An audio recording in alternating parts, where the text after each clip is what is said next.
Just watching the game. Welcome, everyone, to the. Am I disturbing you or something, Grump? What's going on? Yes, you are. Let's go. Let's go. Welcome to the Islanders Never Say Die podcast. I'm your host, TJ, and with me, again, as always, is our NHL analyst and expert, the Grumpy Old Man. They say there's no shame in his game because he is always the same. That's me.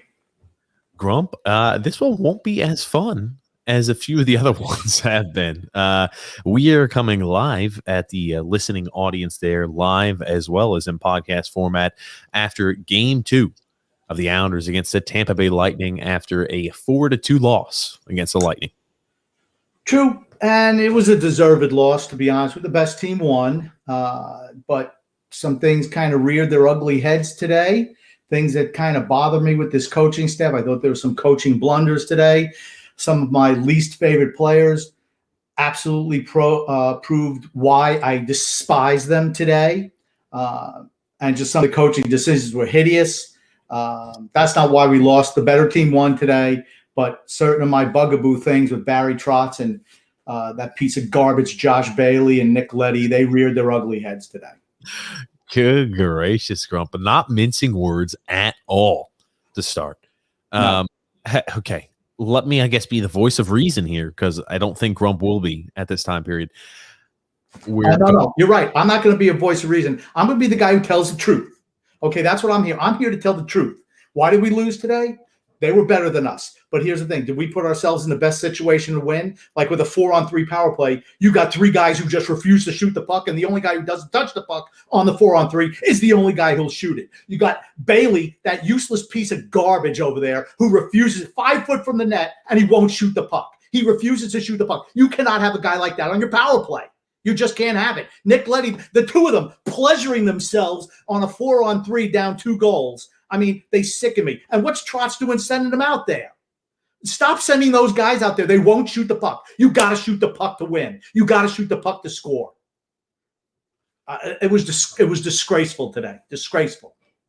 Jesus, Grumpy. And that's being nice. That's being nice. For all the rage maniacs out there, I guess that speaks to them. I will say this.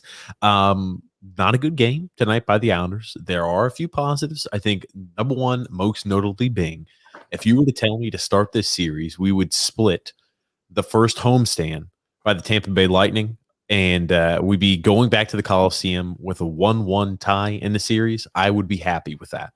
So I think, we got to use perspective in that case. I really do believe that, Grump. You could do that. I'm just looking at today's game. Tampa Bay decided they were going to play today, and they absolutely dominated us. That's what I saw. Really? Dominated us. We looked like we were 2 men short the whole game, and that's just not when they had 7 or 8 guys on the ice, which happened during this game too. This was when it was a regular 5-on-5. We couldn't get out of our zone. Varlamov gets hurt, right? Sorokin comes in, makes some big saves. Of course, if Varlamov can play, he's playing because, he's well over 30 years old. Why give the young guy, the future of this team, the better goalie? Why give him a shot? Let's put the old piece of garbage in there so he can let one go through his body, one score from 60 feet, and another one through the 5-hole. Great job. Fantastic job, Varlamov. You were fantastic today. That's saying he wasn't even the biggest problem. We're a team without balls, ladies and gentlemen. I'm telling you right now. We got to save it. I know. I'm going to let you go ahead and riff, Grump, because I could tell you're going to be hot under the collar tonight. I know fans sometimes like that. Again, I will be, I guess, the voice of reason tonight. But before we jump too much into the podcast and live stream, I will say I don't anticipate this being a 3-hour-long podcast like in live stream like our last few have been, just because of the time that it is 11:20 Eastern Standard Time. That being said, we do have an ad to read there from DraftKings. Again, the NBA and NHL playoffs are in full swing, and as the action increases from game to game, this is where the contenders are separated from the pretenders. To give you some skin in the game, DraftKings will be offering free-to-play pools every day of the NBA and NHL playoffs, offering players a free shot at $10,000 in total prizes. That's up to $10,000 in total prizes up for grabs each day. The best part is it's free to play. DraftKings free-to-play pools are easy to enter. Just download the DraftKings app and go to pools and choose from a wide variety of free contests for an opportunity to win cash prizes. All you have to do is answer a handful of questions about what you think is going to happen that day's NBA games and track your results throughout the evening. Questions will range from which team will hit the most threes to which team will score.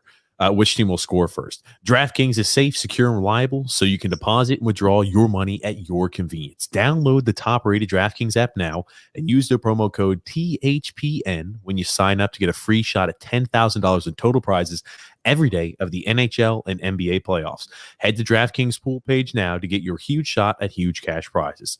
That's promo code THPN for a limited time only at DraftKings. Eligibility restrictions apply. See DraftKings.com for full details, Grumpy. Okay. I'm too angry to even listen to you. I don't even know if you messed up I'm just assuming you did because it's something you do every single time you read it. So I'm just going to assume you messed it up somewhere. But I was too angry to even pay attention to you today. Oh, goodness. Hey, ladies and gentlemen, if you are new to the Islanders Never Say Die podcast, you're going to get to witness a few things. Grumpy Old Man Kid, he earns that nickname he's got. That is for certain. And also, again, if you're new to the channel, make sure you subscribe there on YouTube or like our Facebook or Twitter page there. We're going to be going live every single Islanders game this playoffs. So again, Post-game, that's correct. We're going to be going live post-game every single Islanders game. Post-game, this Stanley Cup playoffs. Win, lose, we'll be here. Grumpy, you mentioned something about the lack of physicality or lack of balls, I think is exactly what you said by the Islanders. Kind of go ahead and explain a little more what you're thinking. What did Tampa come out today? Right off the get, right from the jump, what did they do? You know what? We're going to send our fourth line out there. We're going to start. We're going to play. We're going to show that we're not going to be laying down like we did the previous game. We sleptwalked through that game for the most part. We're going to come out there. We're going to throw the body. And what was our response? A little bit. I'm telling you what. Ross Johnston needs to play next game. Everyone. Oh, Matt Martin. Look at how good he is. He's laying the body. You know what? Here's the thing. Is anyone afraid of Matt Martin? You see Patrick Maroon challenging Matt Martin. How many times during the game? You think he's challenging Ross Johnston? Absolutely not. Here's the thing. We are not going to beat Tampa Bay on talent. We're not. They are more talented. They're better than we are. They're more talented than we are. Does that mean that we can't win the series? No, it does not. But we have to do certain things. We have to be way more physical than they are to win this series. And tonight we were not. We let them bully us a little bit in the corner. Anytime there was a scrum in front of the net, they were taking our guys out. You see our guys, sometimes we get a little bit involved, but it's the same guys all the time. Kudos to Cal Clutterbuck. All right, I'm going to tell you, he's not afraid to mix it up in there. I mean, but I just see some of the soft players, Josh Bailey, on this team that just sicken me. Today was the epitome of why I hate Josh Bailey was today's game. Just a perimeter Pete, just a sidecar. His refusal to shoot on the freaking power play infuriates me. Why is he out there when we pull a goalie? He won't shoot the freaking puck. Shoot the puck. He sickens me. I swear he sickens me. You want to know why I hate Josh Bailey? Watch today's game. Watch him. He's afraid to be a success. He just let somebody else be it because I'm not man enough to go out there and take charge and even shoot the puck on net. He was 4 foot from the freaking goalie on one, and he passes out. 4 foot from the goal, passes out. That's Josh Bailey in a freaking nutshell. Okay, I got to interrupt here. You said, "Do you know why I hate Josh Bailey?" In a nutshell today. You didn't even give me a chance to ask or inquire about maybe it was. You just assumed we did want to hear that, Grump. I'm happy you went on. This game was a physical game, and the series is going to be a freaking bloodbath, ladies and gentlemen. What we saw today is just going to be the starting point, the antithesis of what we should expect the remainder of the series. We are going to see physical play from both sides. Certain players on the Islanders were more than willing to mix it up. Other players, not so much. But I think that went on both sides. I will tell you this. Officiating was not great tonight. Not the reason the Islanders lost, though. Not even close. And again, the officiating was poor tonight. We try not to complain about the officiating. It's not a big deal. We didn't lose because of the officiating. Tampa was just a better team tonight, ladies and gentlemen. Yeah, here's the thing, right? Then you got the nitwits on the NBC Sports Network coming on, Anson Carter, right? We sub out Pretty Boy Sharp and put on the incredibly stupid Anson Carter. You know, he says one stupid thing. He's a moron, okay, first of all. You know, when they brought up how they had 7 guys plus a goalie, so that's 8 on 6. And he's like, well, I had to write it down. That's the game, he said. Well, that's just the game. Those things happen. No. You know what? If you make a judgment call, that's fine. Okay, well, maybe that's a trip. Maybe it's not. If these morons can't even count to 5, I'm sure their wives handle the checkbooks because they're too stupid to even go to a bank. If you can't count to more than 5, anything more than your 1, 2, 3, 4, 5, as soon as you get to because you're not smart enough to count past 5, guess what? It's a penalty. Like anytime they shoot the puck over the net, that's not a judgment call. Anytime you shoot it over the boards without it contacting something, that's a penalty every time, right? Well, guess what? Anytime that there's more than 5 skaters on the ice, so 1, 2, 3, 4, 5, when the stupid referees get to because they don't know how to count past 5, that means it's a penalty. When you have that should be even doubly so. Terrible. Well, Terrible. You can't blow a call like that. And that was on a goal.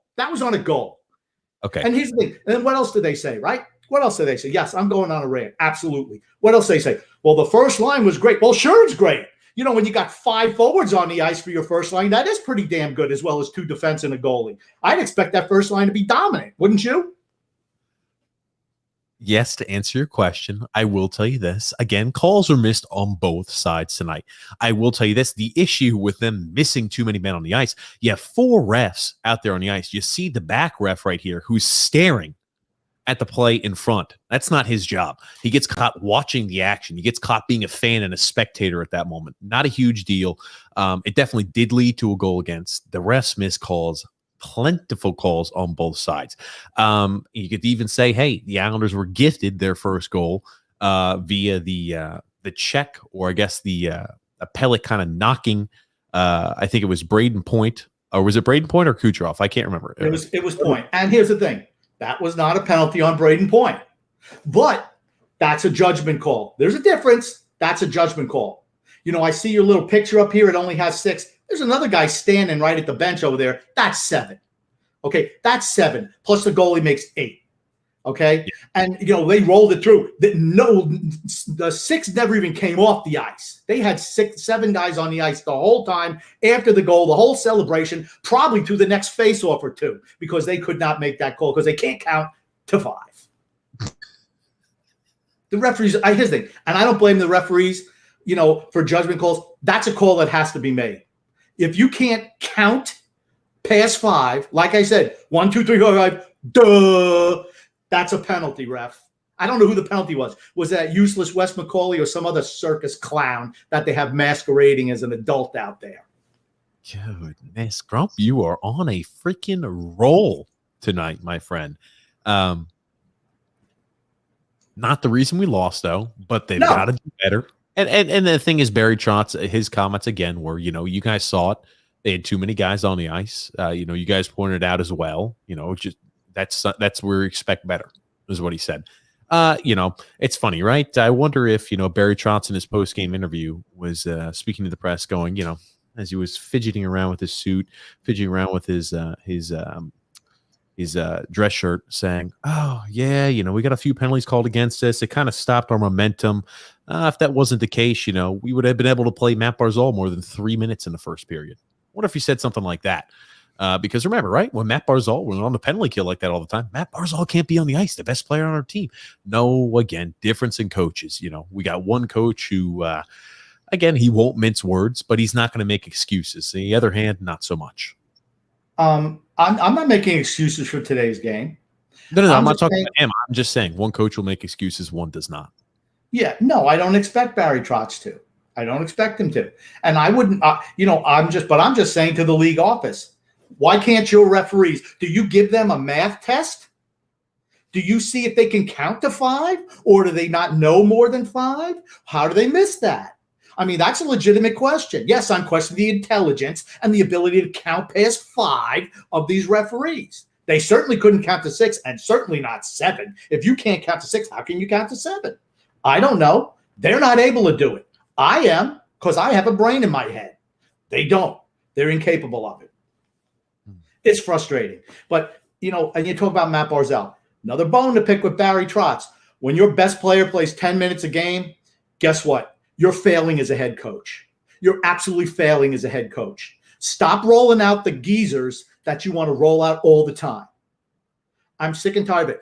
Zajac he's too slow for this team. Too slow for Tampa Bay. Letty was a nightmare today. I mean, I'm sorry. We just need to, and know it's an off-season thing, but this is what I'm afraid of. His over-reliance on the old players and never giving the young guys a shot is costing us now, because you think he's going to put Wallstrom in. When does he play Barzal? When we go down goals. Oh, I guess we better get Matt Barzal out there more. Otherwise, we don't care if we score. It's not important if we score. I want to interrupt you. Matt Barzal did play 18 minutes of ice tonight. 18 minutes on the ice tonight, Grumpy. It's worth mentioning that. I will say the first period, he played a very limited role, albeit. And again, we were in the penalty box an awful lot. Not the end of the world. I'll tell you, I feel confident going out at the end of the first period. We were top 1-1 in a period to where we had quite a few chances. I know that Hedman rings that one off the post or off crossbar, where I think Varlamov slightly deflects it. He hits off the crossbar. People tend to forget, and I think you're forgetting too now, Grump.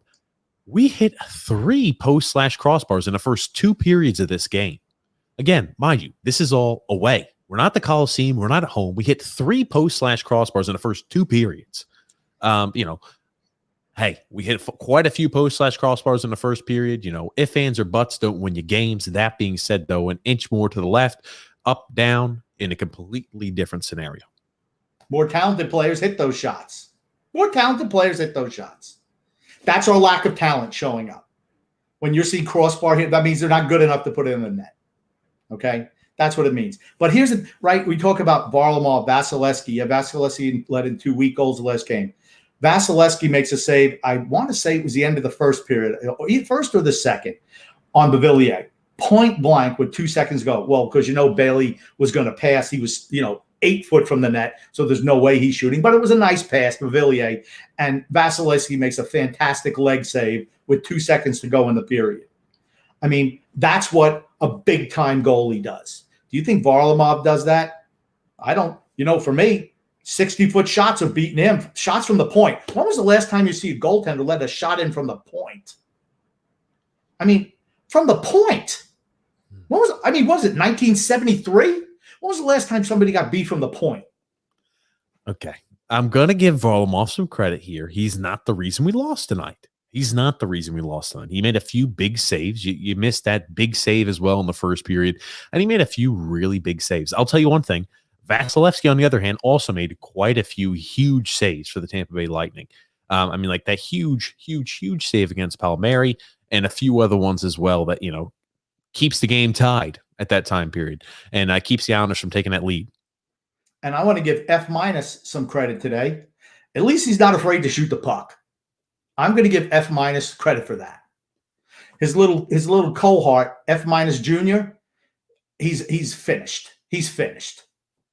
We'll talk about that too. But you got to give credit where credit's due. Outstanding save by Varlamov here. And there were a few good saves by Varlamov. This is just the one I've got here posted right now. He sprawls back there and he stops Kucherov there on the back door. But what we saw today, you look at the first goal that was scored there by Point. That was an excellent awareness play by Kucherov. I'll tell you, it was beautiful. And, when you take yourself and remove yourself from the fan of the Islanders, you think to yourself, that was an excellent heads-up play. He baits Pelech, or I think it's Pulak, to go ahead and turn his shoulders and start looking for the wraparound as Pelech's trailing him. But as soon as he notices shoulders and skates turn, and Pelech doesn't have exactly the perfect angle to stop that pass, he feeds it right to Braden Point, and he notices Varlamov just comes off the post just a little bit to guard that wraparound, and they score. And I'm just like, man, oh man, that is such a good heads-up play.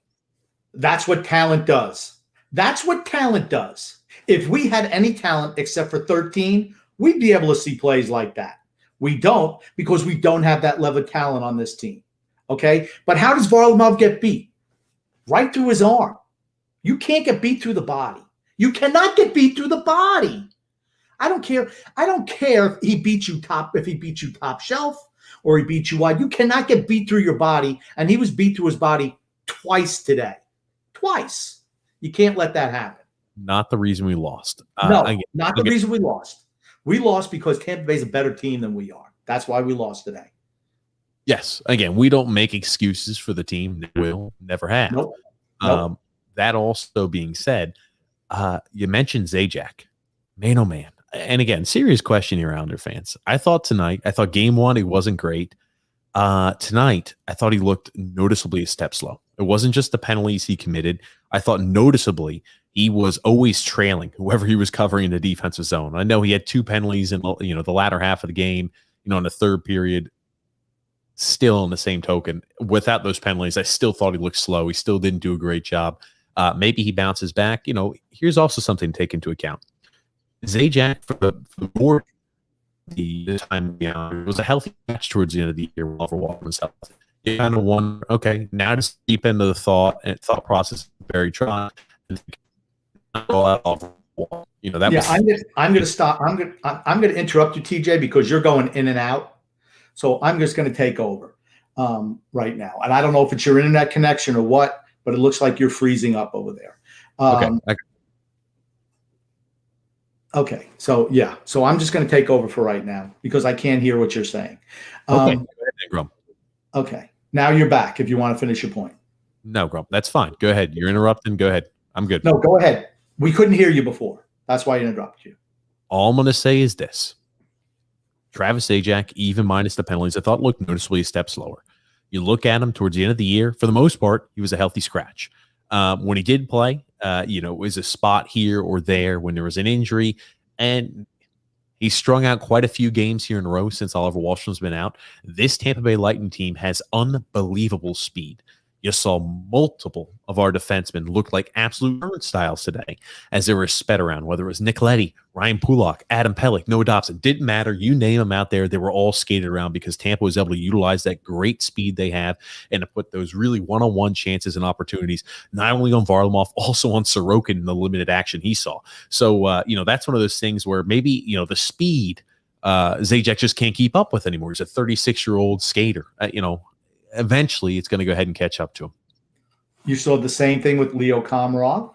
You saw the same thing with Matt Martin, guys who were exposed against Tampa. Here's the thing. It's not a crime that they're not as good as Tampa. It's not a crime that they're being beaten, because the other guys are just faster. There's a reason why Tampa is the best team in the league. Okay, there's a reason, because they have the most talent.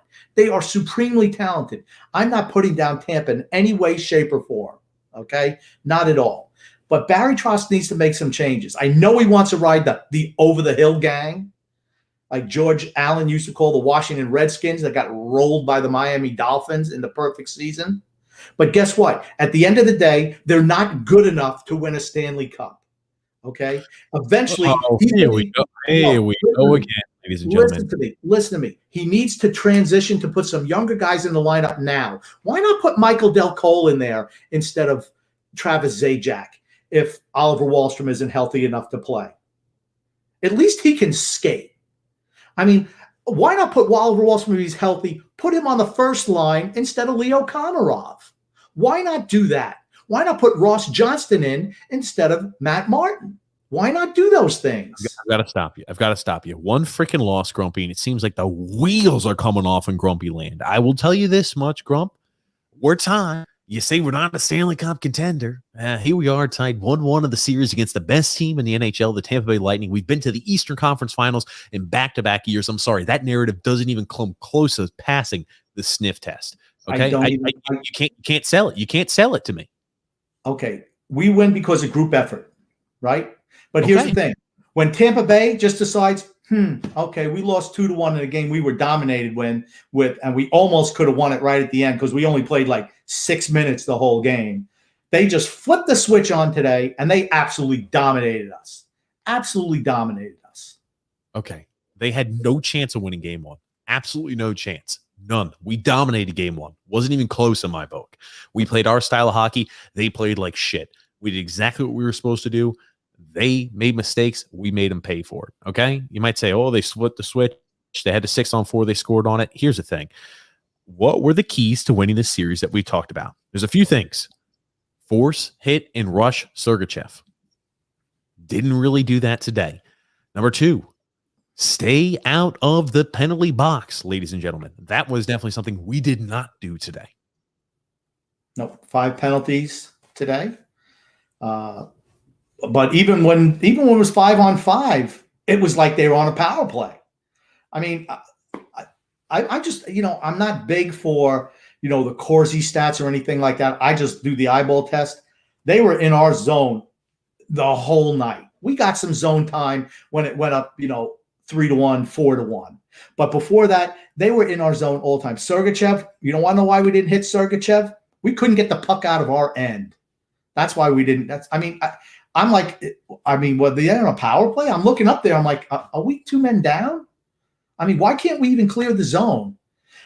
They come into the zone and we're like playing like we're on a penalty kill. I have to remind you, again, I'm going to be the voice of reason. You're putting me in an odd situation. I'll be the voice of reason again tonight. We had talked about it last podcast. If Tampa lost the second home game in a row, they would be done for the series. Didn't matter who they threw out there in the lineup. When you go down 2-0 and you had to go to the Coliseum, down 2-0 the series, you were done.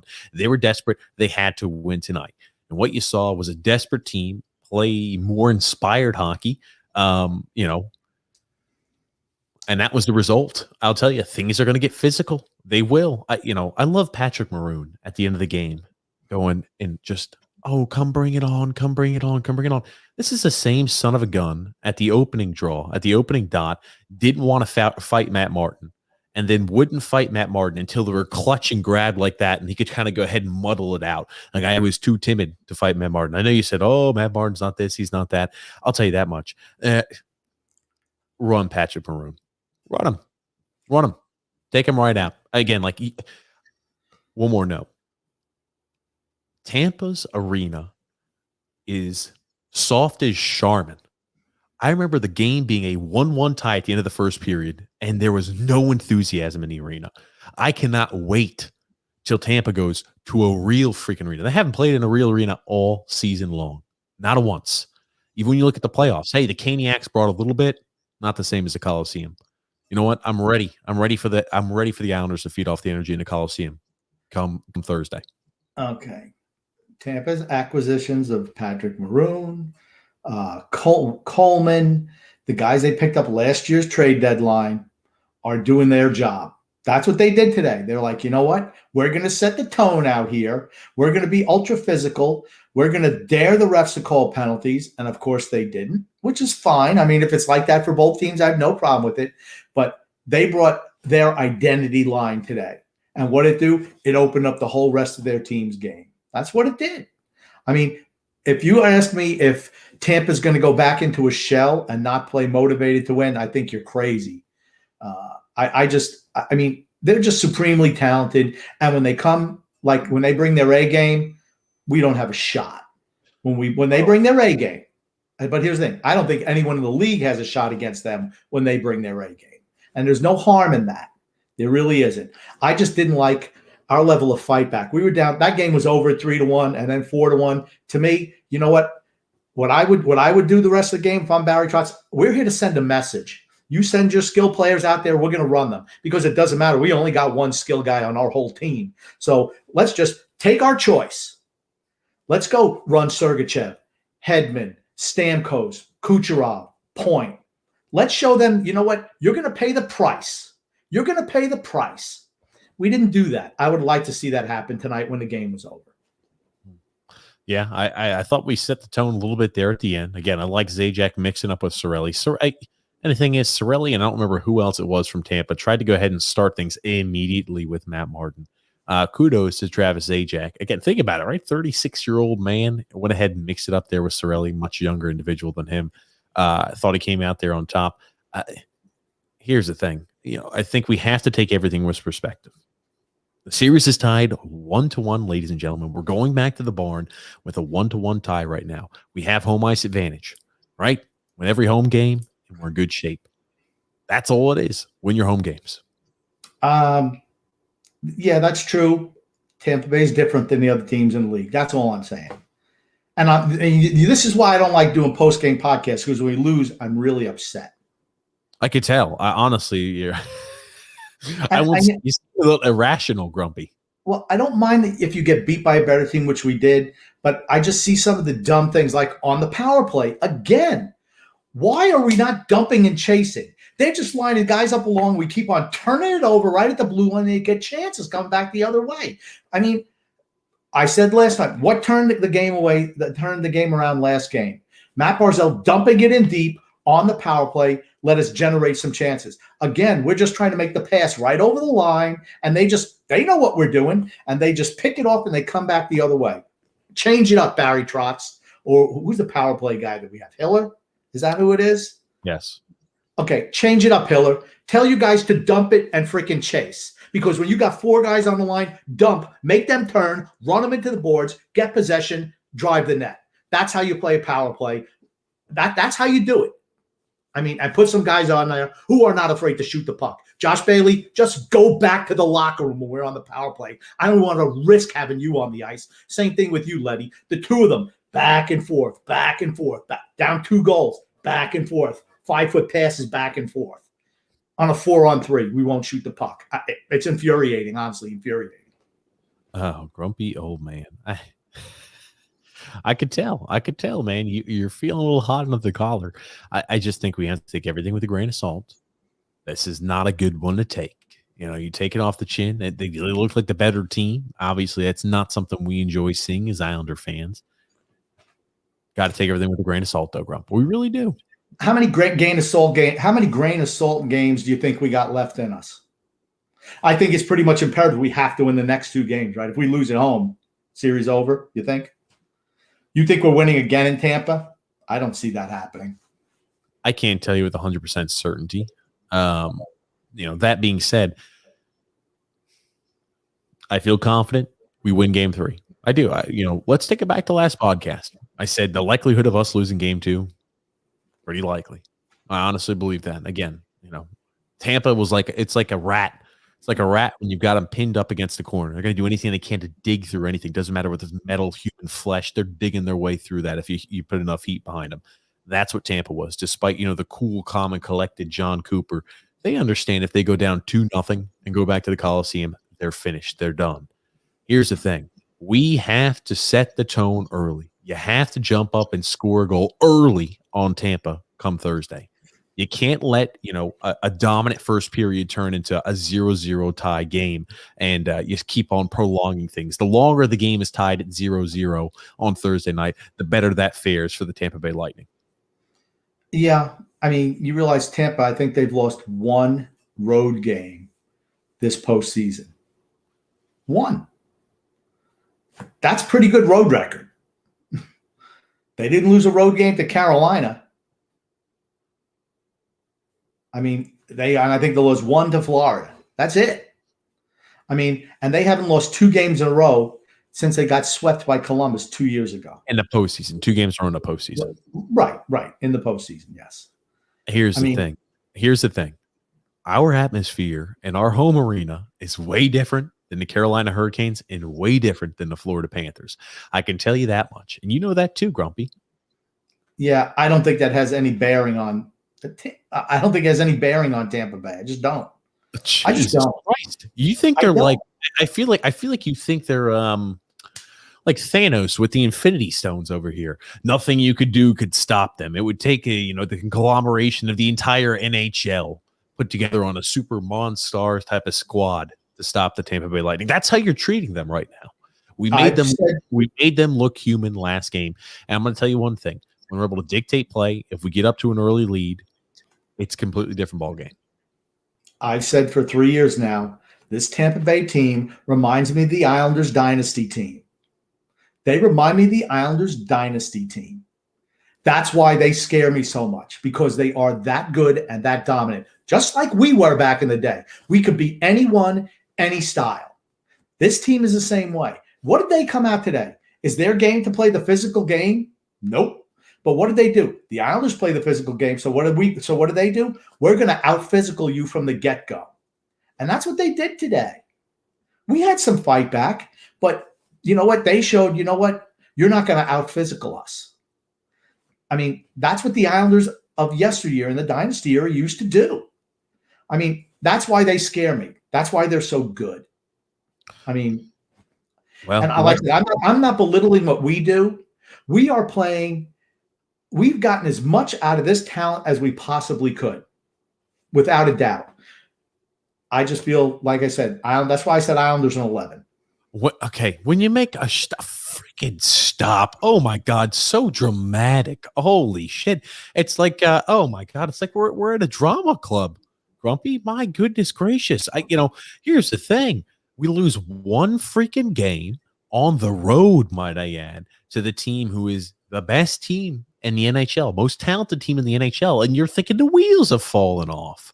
I'm just saying, take everything with a grain of salt. Look at the yin, look at the yang. Okay, that's the last time I'm going to say it as of right now. We're going to start diving into some comments here because I feel like we're circling back around and around and around. I don't envision a 3-hour-long podcast, so we're going to get to the comments. But go ahead, Grumpy. I just want to say one thing. I heard John Cooper was already lighting his cigar because they won the Stanley Cup tonight. He just went ahead and cut the butt off. He's chewing off or however he does it, and he's already lit it there as he's mowing his lawn. Right, Grumpy? He's getting ready. He's like, hey, he wasn't concerned after the last game. I guess he knew his team. I didn't hear what he said. Josh H. there saying defense was terrible tonight. I thought Letty was terrible, but they're just damn good. Okay. Here it is. I think Letty has been miserable for the majority of the playoffs. And you saw it, right? They were mixing up defensive combinations again. We've seen that a few times this postseason. We saw it a few times in the regular season too. Anytime Nick Letty continually gets burned, they throw him out there with no adopts and they try to switch up the lineups. I'll tell you one thing. It's not Scott Mayfield's issue out there on the ice. You see Nick Letty continually looking like a turnstile. He has not been good in the playoffs. He hasn't been good against Tampa. That's a whole different can of worms. That being said, I don't think he had a good game tonight. I don't think he's had a good series. I didn't think he had a good series against Boston either. The last game against Boston, he was good, and I thought he was pretty good in game 1 of this series. But he reverted back to the Nick Letty that we know and hate today. I mean, on that goal that made it 2-1, he wouldn't even confront Kucherov. I mean, Matt Barzal come over. You could have argued Barzal should have stuck with the guy coming down the slot. But Letty was, I mean, he didn't know what to do. He would have got walked around by Kucherov if Barzal didn't come over there. Give Kucherov credit, right? He read the ice, made a nice pass, nice goal by, I think it was Palat. It was excellent by Kucherov. Again, like that's one of those things. As we watch it, it's good to kind of take it and say, what we're watching in Kucherov right here is going to be a bona fide Hall of Fame caliber player out there on the ice. We're seeing game in and game out. I stick with my statements. John Cooper doesn't win more than one Stanley Cup with the way this team is created. He is an overhyped coach. He is an overrated coach. The team's got 3 to 5 Hall of Fame caliber players in their prime right now on the ice. So, you got to take the yin with the yang, Grumpy. This is not going to be a series we win in 4 games. Anyway, continuing on there, what if Film said there's no shame in his game because he knows what he's talking about? Maybe a genius, Grumpy. That's directed there towards you. Owen J says there the referees were blind today. Yeah, they made quite a few bad calls. And here's the thing, right? Kucherov at the end, that roughing penalty called against Beauvillier. Even though Kucherov quite obviously sold it, excellent salesman Kucherov. The second game in a row he sold a fictitious penalty. That being said, I don't think they wanted things to get out of hand like they did right at the end of the whistle. So that's why they were trying to preemptively just put players in the box if they looked any bit vicious out there on the ice as things were ending. Yeah, he definitely embellishes out there. So does Matt Barzal. But you want to know what you won't hear on the Tampa Bay broadcast? Well, gosh, Kucherov, he's really embellishing out there. Maybe the referees are going to stop making those calls because he's embellishing like they do, like the goofs on the Islander broadcast do. Yeah, let's bring to attention that Matt Barzal sometimes goes down a little bit easy. You don't hear that from other fans, other teams' TV shows. You just don't hear it. Okay, gotcha, Grumpy. Brian P. said, I despise that Leo's still on the first line. I'll never accept it. Here's the thing. I thought Grump said he didn't. I thought Leo played well tonight. I thought he did a good job. From what we can expect from Leo, I thought he did exactly what we can expect out of a guy like Leo Komarov. On the fourth line, he's acceptable. On the first line, he's an abomination. They had the puck in the first period right outside the blue line, Barzal and Eberle, and they're circling around trying to get in the zone. And Leo Komarov, I don't know what he was, dragging a sled behind him, took him 10 seconds to get out of the zone. And by then, all they had to do was just dump it back in. He can't skate. He's old. I mean, get out of the zone. I mean, you don't do anything when you're in there anyway. No, he's a fourth line guy. As a fourth liner, he's fine. When you try to put him on the first line, it's like the helicopter line. And I thought Eberle did play a little bit better today. He showed a little bit more jump today. I'll tell you that Eberle is funny, right? We were mentioning it. Man, oh man, Eberle. I said he has been relatively invisible. We're about to put him on a milk carton, just like you go ahead and put Leo Komarov or any other cast and crew member out there on a milk carton. I do have another comment here by Chev Rock. He says, "So when does Grumpy just show up on the podcast with the Tampa Bay jersey and get it all over with? Holy crap!" Yeah, Grump, you're spreading a lot of love there for the Tampa Bay Lightning. That being said, I think Grumpy's always respected the Tampa Bay Lightning. He's not a Lightning fan, but he's always talked about how he's terrified of the Lightning. He thinks they're like the best team in the league. If you can't admit that, I can't help you. I only speak the truth. If the Islanders are great. Tampa Bay just got lucky today. Is that what you want to hear? No, I'm going to tell you the truth. They beat us because they're better than we are. We have to play an absolutely perfect game, and hopefully they don't bring their A game. That's how we can win this series. We have to play a perfect game, and we have to play with perfect structure. Tonight, structure wasn't there as much. You look at how many odd man chances they had and how many chances they had. We didn't have a great defensive game, which is something we pride ourselves on there, whether it's forward, defensemen, or goalies making outstanding stops and great defensive plays all across the board. That also being said, we counterattack and we have our chances. We have to be able to put them in the net. You look at it, right? Villiers hits it off the post there from that tight angle. The passes in his skates there in the first period. He hits it off the post, just misses. Palmieri from his tight angle can't get the puck up enough. And Vasilevsky makes that unbelievable save. I mean, we hit 3 or 4 crossbars in the first 2 periods, ladies and gentlemen, and Vasilevsky made an absolute highlight reel save. That's one of those things where, hey, an inch to the left, an inch to the right, a little further down, it's a completely different scenario. I think when we are able to cash in on those opportunities, we're looking at a different ball game, ladies and gentlemen. Think about how many times we're in the penalty box today, too. 5 times. The Tampa Bay Lightning scored 2 power play goals. Was it, Grumpy? No, I think they only scored 1. No, at least 2. Okay, I thought I saw the stats at the end that we stopped 4 out of 5. Maybe I was mistaken. And I think we scored 1 out of 4. I thought that's what it said. I thought that's what they put up on NBC Sports Network. I could be incorrect. I could very well be wrong too. I was just going based off of what my memory was telling me there, Grumpy. D-Cut said, not an awful effort. The more desperate team won. Yeah, I wasn't disappointed on effort. It was just I thought there was some coaching blunders again, and some of, as well as Josh Bailey has played at times in the playoffs and Nick Leddy, they resorted back to what they are. And that hurts us when on a power play, that's an absolute killer. We have to be able to score on a power play to beat Tampa Bay. We're not going to beat them 5-on-5. And we can't go in the box. That's the biggest thing. We cannot go in the box. We can't go in the box, ladies and gentlemen. That is the biggest thing. Can't go in the box. Going forward, I know Trotz is telling the guys, don't go into the freaking box. And again, I thought there was some really questionable and weak penalties tonight. There were some missed, as there are always every single playoff game. But got to take it forward, and you got to make sure that, hey, game 3, we're coming out. We're bringing the punch to the party, and we're going to get up early. Again, the longer it stays tied, the worse it is for the Islanders in game 3 at the Coliseum. We got to make it early and jump up to a lead. Yeah, we have to initiate the physical play on Thursday night. We can't let them initiate the physical play. We have to be proactive, not reactionary. We have to do that. To beat Tampa Bay, we have to take them off their game. We have to hammer their guys every time that they finish your check, fellas.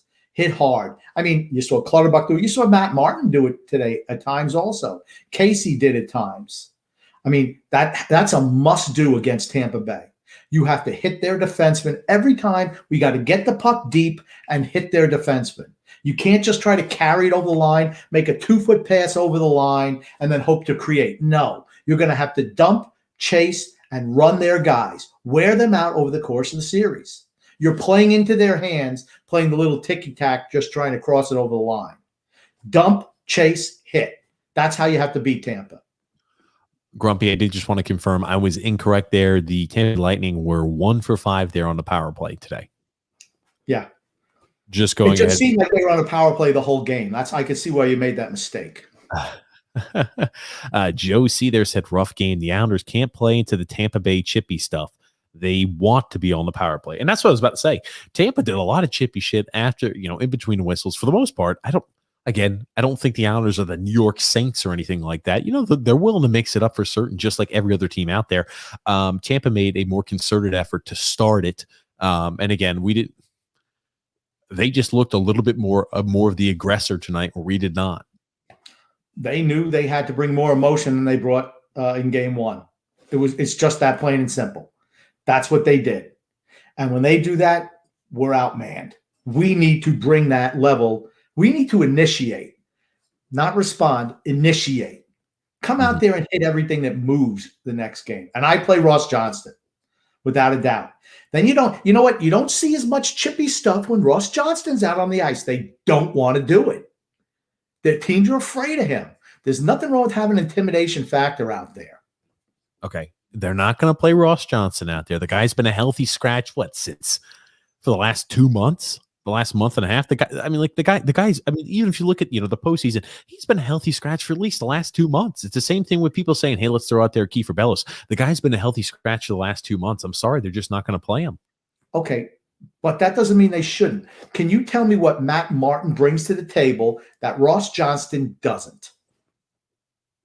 That's because that's the guy I'd switch him out for. I think defensive responsibility-wise, I think Matt Martin's better in that aspect than Ross Johnston. I think Ross Johnston has better wheels than Matt Martin. I think Ross Johnston has more energy than Matt Martin. But it is crazy. I'll tell you one thing. Ross Johnston is like a tank engine. He dies really quick on his shifts.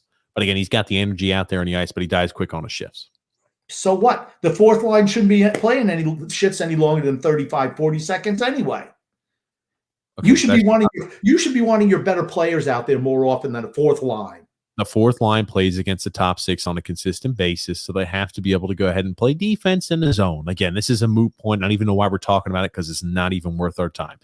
Michael M. there saying, Komarov really sucks. 0 goals all playoffs long. Time for him to get moved. I think they need to sign Leo Komarov to an extension. Remember, he is a bona fide first-line left winger, ladies and gentlemen. Don't believe so? Just ask Arthur Staple. Yeah. I don't even need to comment on that. And Mike's right. I mean, of course. Do I even need to comment on it? He's an embarrassment on the first line. Fourth line guy, he's passable. He's passable on the fourth line. I think he's more than passable. I think he does an adequate job. I thought tonight he played well. Okay, just listen to your description. I say passable, you say adequate. As a fourth line player, he's on the first line. As a first line player, he's an abomination. That's what I'll say. Yes, he's an adequate fourth line player. I'm fine with that. He's a guy that you could play once every 2-3 games. No problem. Just have a rotating door on the final spot on the roster. But you don't put him on the first line because then, once again, you got Matt Barzal playing against 5 people out there.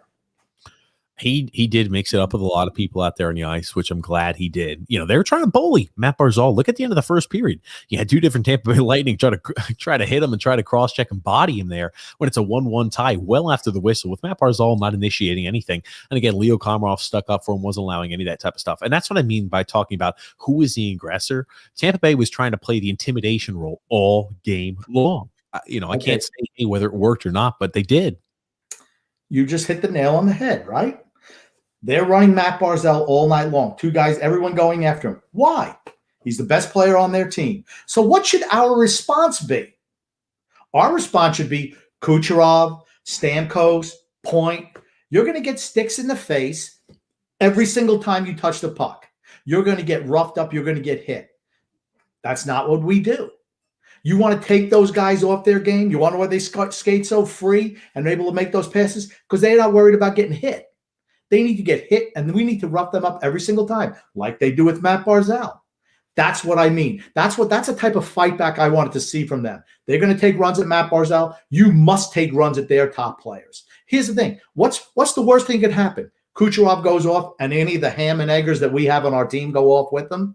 Big deal. Okay, I want to also mention this before we get back to the comments. I remember I talked about this, and maybe I don't know if I mentioned this on the podcast, but I know I mentioned you this off air right before we started the podcast. I called you with a few points I wanted to talk about. Today, we were caught out of position again in that transition. The long pass caught us by Tampa Bay. They did it last year to us. They did it last year to us shorthanded. They almost did it to us game 1 shorthanded against Dobson. They did it to us today. That's one of those items where we have to be prepared and ready for. I mean, that's how they scored on us one time today. That second goal, they caught us with that long pass. They're able to go ahead and create the mismatch. And as you know, they had more of the Lightning entering the zone. We weren't able to mark everything perfectly. They were able to use that confusion to their advantage, pick a spot and score. That's one of those items where our defensemen have to be ready for that. So going forward, again, I know we mentioned it last time, even though we didn't score game 1 on it. I mentioned it when Dobson was on the power play. He has to be ready for that. I don't remember who was out there on the ice there today when it was that Kucherov led and assisted goal, but it happened again tonight. So that's one of those items I know Barry Trotz is pulling the remainder of his hair out of his head, saying we have to be ready for the long pass, whether it's on the penalty or whether it's on the power play or they're in 5-on-5. We have to be ready for the long pass. But it all stems from us not getting the puck deep. That's what triggers that whole thing, is that transition that they come back. Their guys are ready to jump on the offense anytime they have a chance. We must get the puck deep. We get the puck deep. We run their defense. They're not able to make those passes. They're just not able to. But we're not getting the puck deep. We're just trying to take it over the line and create from just inside the blue line. Dump and chase. That's how you stop those. As Butchie would say, dump and chase. That's right, grumpy old man. Jeff S., they're saying, learn to spell Trotz before you talk bad about him, you jerk. I know he's talking about you, Grumpy. I know how to spell his name. Nitwit. Nitwit. Oh, Jesus Christ. Freaking stop, Grump. Vinny Smith, they're saying 2 goals in his last 152 games on the power play. Bailey is awful. Okay. Come on, ladies and gentlemen. He had one game where he didn't play well. There are a lot of Islanders out there in the ice that didn't play well. I will say Josh Bailey is not a guy I expect to score power play goals. As you mentioned, this stat is true and accurate for those who are wondering. 2 power play goals in the last 152 games played. I don't expect him to score power play goals, but he has produced well so far in the playoffs. Come on, let's give him credit where credit's due. Here's the thing, Barry Trotz. It's not Josh Bailey's birthright to play on the freaking power play. If you can't score on the power play in 152 games, you shouldn't be on the power play. Sorry. Moving right along there, Grumpy. Josh H., they're saying, might need to bring Wally back in. He gives you offense. This is going to be a series, and it doesn't matter how out of place we thought Zajac looked tonight, how out of place he looks. This is a series where they want to be really low scoring. They want defense to take precedent. They want the penalty kill to be excellent and superb. So if Zajac can go out there and skate, and he's got full energy, expect to see Travis Zajac. Doesn't matter if he looks out of place. Doesn't matter if he can't mark his man very well. It doesn't matter if he's getting gassed and skated around. They like him because he's got more defensive structure, more defensive responsibility on the ice. He's a veteran. He can take faceoffs too. Those type of things mean a lot to Barry Trotz. Not saying they're right or wrong. They just do. I'm just a big believer in best players play. Is Travis Zajac a better player than Oliver Wahlstrom? The answer is no. Absolutely. The answer is no. The answer is no. So, like I said, that's where Barry Trotz differs from me. Best players play. Is Leo Komarov a better player than Oliver Wahlstrom? No. I'm shaking my head up and down, obviously facetiously. William C., they're saying, hot take, please put Wahlstrom in next game. I know you've got everybody else agreeing there with us. Yeah, and everybody's saying, I agree. D-Cut saying, TJ showing off the guns. Yeah, showing off the guns. Oh, also worth mentioning here, Jean-Gabriel Pageau. I know some people were worrying, saying, please, Jean-Gabriel Pageau, be healthy. He went up, leaving, I believe, in the third period once they went up a few goals. And I thought maybe he was banged up. The statements by Barry Trotz say that nothing too serious. They just took him out as a precautionary measure. He went ahead and tweaked something a little bit. He'll be good to go here the rest of the series. But they said, hey, once it kind of got out of hand, there was no point to continue to roll him out there, possibly further injure. So we roll out Matt Barzal when the game's out of hand, but we're not going to play our third line center when things get out of hand, who's one of our better goal scorers too. I'm just confused. We won't play Matt Barzal when the game is in doubt, but when it's out of hand, we're going to play him a lot of minutes. Okay. That's what you do with your first line center. Okay. Smart move, Barry. You're way smarter than I am. Jesus, can you stop, Grumpy? What did he do? Did he play, 3 shifts in the first period? 3 shifts. I can't tell you how many shifts he played, how many minutes he played, but again, if I'm just going off the eye test, I didn't see much of him. Maybe it's because he was invisible, but I'm going to say I don't think he had many shifts. Yeah, but again, Trotz said about Pageau, he tweaked something. He's going to be fine for the rest of the series, but once Tampa scored the 4th goal, he didn't want to risk him getting hurt further. Expects him to be fine for game 3. I'll say he's indispensable to this team. He's one of the guys. He's one of the guys who's indispensable to this team for what he brings. Here's the thing. Hot take, losing Jean-Gabriel Pageau would be like losing Matt Barzal. Yes. They're both indispensable players. Yes. For what he brings, absolutely. He can play in any situation. And Barry uses him in any situation. He's not afraid to. He might be the best all-around player on the team, on our forward lines. You're not going to see me dispute that. Before this year, I'd say maybe Brock Nelson. But, I thought Brock has had a little bit of a lackluster, season, kind of showing a little bit of the Jekyll and Hyde that we've seen in years past. I think Jean-Gabriel Pageau has looked excellent all season, has been spectacular in the postseason too. Moving right along, though, Grumpy. John M., they're saying need Wahlstrom on the Jean-Gabriel Pageau line and on the power play. That would definitely bring a little more pop there to the power play. Nice goal also by Brock Nelson. It's like McDonough decided, hey, back from my Ranger days, I want to go ahead and give a gift here to the Islanders and pass it right on the stick there to Brock Nelson. He was able to go ahead and capitalize. Thank goodness. Did Josh Bailey get an assist on that play? I couldn't even tell you. I don't know, but it would be a typical Josh Bailey assist, right? He throws it to Ryan McDonough. McDonough makes a beautiful pass to Brock Nelson, who scores the goal. That's a typical Josh Bailey assist. Gotcha, Grumpy. Moving right along there, Eli said, guys, it's 1-1. Back to the Coliseum is actually pretty good. I'm genuinely happy. Even after tonight, even though the refs stunk, we didn't shoot the puck, right? Again, we didn't lose because of the refs. We lost because, Tampa showed what they can do out there on the ice. We didn't do a great job on our side with the structure. We got exposed a few times. And, I'm happy. Headed the Coliseum, if you would have told me at the beginning of the season, headed the Coliseum, it'd be a 1-1 series tie, I would have taken that every day of the week. I'm just, like I said, there's just certain things that I saw today that I saw during the regular season that just aggravate me no end. And I don't want them falling back into the pattern of what they did in the regular season because it wasn't good enough. What they've done in the last number of games is how I want them to play. I mean, the Josh Bailey, Nick Leddy show on the power play, I can't watch that. I just can't watch that. It's just you're just giving a power play away is all you do whenever they're out there. And then at the end of the game, you have the same guys out there. They won't shoot the puck. Even the clowns who are the announcers saying, at some point you got to shoot the puck, fellas. I mean, this is the national broadcast saying it. Yeah, and again, they try to take the most vanilla milquetoast type of takes as humanly possible. Nothing to go ahead and go against the grain. Getting right back to the comments. So Alexander saying, yeah, Grump, I agree, man. Bailey and Leddy, what the F are they freaking doing?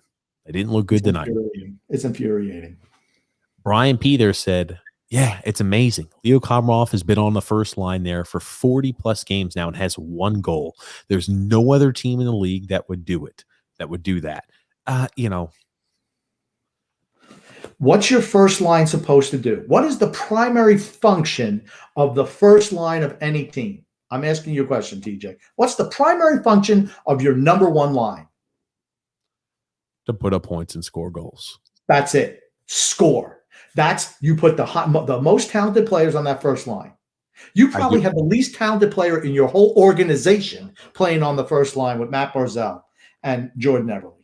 Hold on. You said the least talented player in an organization.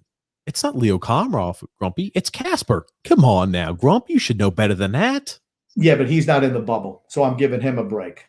Oh, look at that. I tried to give you a free layup, but you denied it. I tried to set you with that spike. You denied it. Anyway, that being said, let's play another game, Grump. What's the main purpose of your team? What's the main purpose of an organization? Win the Stanley Cup. That's true. And to win games, Grumpy. Win games and win the Stanley Cup, which is what the Islanders are currently on the path doing. We'll see. I cannot believe Grump. Anyway, Sal P saying, hey, TJ and Grump, our boys didn't have a solid effort we were expecting. I thought Leddy, Bavillier, Zajac, and Pelech had awful games. I felt we were also too passive as a team. There you go. Right? Isn't that what I've been saying? Just in a more bombastic way. D-Cut says Grumpy needs to take his meds. Grumpy was going absolutely insane at the beginning of the podcast there. He was letting off some steam. Wood Films also saying a split in Tampa. Thanks for pointing out how much that means there, TJ. And again, the split was huge for sure. Oh, Brian P there saying my man is ornery tonight, Grumpy. He did start off angry as shit. That is for certain. True. Right after a game is a bad time. If we lose – and I see the things that really aggravate me. We're this far in the playoffs. It's not like it's a regular season game. Man, we had an opportunity today to go up 2-0 and take this series by a stranglehold, and we came out. We let them dictate terms to us today. And that's not the way it should be. We should be dictating to them. That's the only way we can beat them is if we dictate pace, we dictate aggression to them, and we didn't do it tonight. We let them do that to us, and that's disappointing for me. Vinny Smith there says Trotz coaches not to win or coaches not to lose. I think is what he means, and that's what happened. Exactly what it means. That's exactly what it means. We just try to. I mean, they're just dumping the puck out, flipping the puck out, more rush, dumping the puck out. I mean, how long can you expect to play like that? And I mean, we got a couple of odd man rushes, but here's the thing: you don't see Tristan Jarry in that anymore. You got the best goalie in the world playing for them. And that's hold on. The best goalie in the world, the first game led in an absolute weakie. He said how many shots go in from the point that were unimpeded. That shot by Ryan Pulock was virtually from the point, hit him right in the stomach and leaked right through from a Hall of Fame caliber goalie in Vasilevsky. But what did he do today? What did he do today? At the end of the first period or second, I forget which period it was, Beauvillier, point blank, with 2 seconds to go. Man, if he pops that in, it was end of period 2. Okay. He pops that in, and we're ready to go. We're right in that game then. That's a backbreaker for them. But he comes up with that save, and all of a sudden, boom, that ups their level of play. That's what I mean. Moving right there along there through comments there. Chevrov says Kucherov hangs 100 foot away from his net and sets up goals and gets lauded. We need to make him pay for that. Yes, Grumpy, Tampa has more talent, but playoff hockey is more about grit, not goal hanging. Hall of Fame for hanging? No thanks. Here's the thing. That's you, not me. Okay. Here it is. You look at the points that Nikita Kucherov is going to put up by the end of his career. They're going to be in Hall of Fame talks and discussions. Remember, people forget, you look at the Mike Modano's items like that, 1,300 points in their career. This son of a gun is well over a point a game average, and he's entering the prime of his career playing for an absolute dynamo in the Tampa Bay Lightning. Remember, he missed this entire regular season too. Kucherov will be in the Hall of Fame. And here's my point. Again, I hate to keep harping on this. If John Cooper doesn't win more than one cup with the team the way it's constituted, he's an overhyped coach. 3 to 5 Hall of Famers on his team right now in their prime. You're probably you can have that take for probably another 3 weeks, then you'll have to throw that away. Okay. But I like the name The Kevrock. I'm assuming that's how it's pronounced.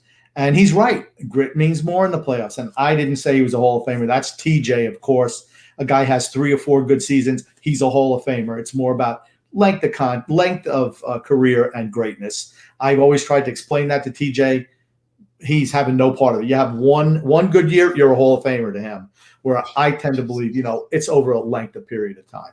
But the whole thing is, he's a little bit chippy too. So how do you get a chippy guy to stop being chippy? You run him. That's what you do. He gets into the corner, you run him. You take a 2-minute penalty in a game like this at the end. Who cares? I'm running their best players. I'll take a boarding penalty. I'll take a charging penalty or 2. I'll take a 5-minute game misconduct for running a guy from behind there to really send a message. Again, other teams do it to us. You look at last year. Kucherov took that Paul Bunyan chop on Jean-Gabriel Pageau as he scored an empty netter. Goes ahead and whacks right at his Achilles with that stick. I wouldn't forget about that. Next time he's in the corner, just go ahead and steamroll him. Forget about that type of stuff, especially in a game like that. I have no problem with it. Again, you got to look back. You got to remember the history. People forget about that Paul Bunyan chop on Jean-Gabriel Pageau that Kucherov had in the empty netter after they had lost the game. People forget. You want to know why guys do that today where they didn't do that 30, 40 years ago? Because there was retribution for those actions back then. You try to do stuff like that, you're absolutely going to get the crap beat out of you by somebody. Now, in the kinder, gentler NHL, no one wants to engage. This is the millennial era. We don't want to have physicality. We don't want to fight. Let me tell you something. Back when we won the first Stanley Cup, there were like 4, 5, 6 fights in the final game. Everybody was fighting. It was great. You know what? But everybody was accountable. That's what happened. Now you see this like Bobby Clark, right? Bobby Clark. They all protected Bobby Clark because he was a little cheap shot and piece of shit. But I'll tell you what, he got his. We got him back. I remember Potvin taking his ass out. Eli said, can we also mention how Emily Library was very quiet? I heard people whistling at 10 minutes into the third period. It was so silent. I'll tell you what I heard. I heard when things weren't when the Islander penalty wasn't called on Tampa Bay against the Islanders, I heard our fans making noise, booing the officials. Yep. Our fans were louder than their fans. Here it goes. I'm telling you, at the Coliseum, it's a different animal, Grumpy. And this year, I told you, this year is different. It is. I will say that you're not going to hear any Tampa Bay fans in the Coliseum on Thursday night. No, absolutely not. moving right along there. Wood of Films also said, if you're watching on YouTube, hit the like button. That is for sure. Thanks for reminding us there, Wood of Films. Also, guys, again, if you like what we do here, just a reminder, make sure you subscribe, like, and follow there on Facebook and Twitter. Or again, if you're listening on a podcast, make sure you subscribe. We're going live every single Islanders post game, the rest of the NHL playoffs. Also, we'll be going live tomorrow on a different show called TJ and the Grumpy Old Man. It's in the description below. That's where Grumpy Old Man and I talk about hot takes, hot button issues across all sports. Again, they're all just controversial types of issues, and we battle it out there. I love it. It is more high, fast-paced. It's only an hour long. We're going live tomorrow at 7 p.m. Wednesday. But yes. Hold on. 7 p.m. Eastern time? 7 p.m. Eastern Standard Time. 7 p.m. Eastern time. Okay. I want to make sure I'm going to hold you to that. 7 p.m. Eastern Standard Time. That's usually when we go live with the Islanders on Wednesday, Grump. I can make it to 7. Okay. I can make it at 7. We'll be there. Owen J also say, stay calm. We'll win the next 2. I agree, Owen. I feel very confident about the next 2 there at the Coliseum, Grump. I do. I feel confident. I love Owen. He's so positive all the time. William C. also said, another hot take, play Colburn in instead of Letty. Was on Tampa last year. Oh, I thought the games we saw Colburn, I thought he looked like trash. If we had any other option, I'd say sure, roll him out there. But I feel like we have no better options than what we're seeing out there on the ice currently. Well, I would say we could play Colburn if we had the 7 men on the ice option that Tampa had tonight. I think I would be okay with playing Colburn too. But if it's just a standard 5, no. Josh H. They're saying got to win the home games. Yeah, without that, we cannot lose at home. Cannot lose at home. DCAT also said, though, for one of the rare times these playoffs, Pulak and Pelech struggled. I mean, I thought today what you saw was Tampa's speed really put us at a disadvantage today. Really put us at a disadvantage. Josh H. also brings up a good point. Ross Johnson is a penalty machine. I'll tell you, I've never seen a guy be called for more unjust penalties just because of his rep than Ross Johnston. And I could tell you, if they're going to let more things go into playoffs, maybe he won't be called. But this son of a gun gets called for anything and everything. Any minor infraction he gets called for in the regular season. If that's going to be the case in the postseason, also don't play him. As long as he's taking somebody off with him, I have no problem with it. And that's the whole thing. You want to get physical with guys. It's all he needs to do is finish his checks. So all he needs to do, hit everything that moves, which is what he does. I have no problem with all playing him. None at all. Daniel D said the whole team looked terrible across the board. Here's the thing. I don't think we looked terrible tonight. I think we have to also go ahead and acknowledge that Tampa just looked damn good tonight. I think that's more what it was than anything else. Tampa just looked really good. They shined tonight. And I don't want to take anything away from that team. Tampa looked excellent tonight. Right. I thought Tampa dictated play today, which we usually do not see when we're playing. But they did that tonight, and I think that had something to do with it to make us. And they're supremely talented. Mm-hmm. Grumpy, also another comment there from the Chevrock there saying, I heard Bobby Clark was a diabetic, and my uncle, a diehard New York Ranger fans, said they sang Sugar Sugar to the Flyers bus after games. Nothing wrong with that. That was the good old days. He's 100% right. That's right. He was a diabetic. That's right. And yeah, they used to sing that shit to him. Oh, well. Mario there saying, meanwhile, the 2 players who love to shoot the puck are watching from the press box. There you go. Right? We got to be able to score. We can't expect to beat Tampa 1-0 or 2-1. Cannot expect that. I mean, we're going to have to be able to score. D-Cut said you can't play Ross. Tampa Bay would skate rings around him. I know you like to play Ross Johnson. I like Ross Johnson. I think he has a little bit of offensive touch, even more so than Matt Martin. Here's the thing, though. You can't. They're not going to mix up the 4th line. Doesn't matter how bad anybody on that 4th line plays. That will be the same exact 4th line we'll see come hell or high water, Grumpy. Well, what changes do you think he's going to make for Game 3? I predict none. I predict he will not. He has the lineup he wants. He has every old player we have in our whole system is out on the ice now. That's what he wants. We have a guy have a possible concussion. Another goalie comes in. Nope, sorry. Hey, what, you're 25? Going to be – borrow them up. I don't care if you can't see the puck. I know the pucks are going right through you today, but you're an old guy. Get back out there on the ice. Jesus Travis Christ. Zajac, Social Security next month, right? That's okay. I think you can actually play for the rest of the series and it won't affect your check. I'm not even, Grump. I'm just going to let you take those jabs. It's not worth fighting you on right now. Tom White said Tampa did exactly what we did to them in the first game. Our fourth line had a good first, but then faded away after that. Yeah, Tampa's good. You know, for people who think I'm a Tampa Bay honk, I'm not. I acknowledge good hockey when I see it. They're good. But I've been saying this for a number of years now, so it's nothing new. Yeah. Anyway, moving right along, Grump. We've got a lot of comments to roll through. A lot of comments. John M. there saying grumpy fat Pat Maroon did not throw a punch and hid behind the refs. Loser. Ross the boss is too slow. That's about to say, right? Again, here's the thing. Matt Martin's slow. Ross Johnson's also slow. There's no difference between the two of them as a player, I don't feel. Okay, Matt Martin's way better defensively than Ross Johnson is. Can we agree on that? I think Ross Johnson has better ability to handle the puck. I think he actually does a better job of winning the pucks along the board, does a better job after the whistle. I think Matt Martin is light years ahead of him in the defensive zone. I really do. I think Matt Martin has looked out of place defensively against Tampa. That's why I say make the switch. He hasn't looked great defensively against them. He threw some body checks today, but that's about it. He's 2 steps too slow. Ross Johnson, you're right. He's not the greatest skater, but he brings that intimidation factor that Matt Martin doesn't anymore.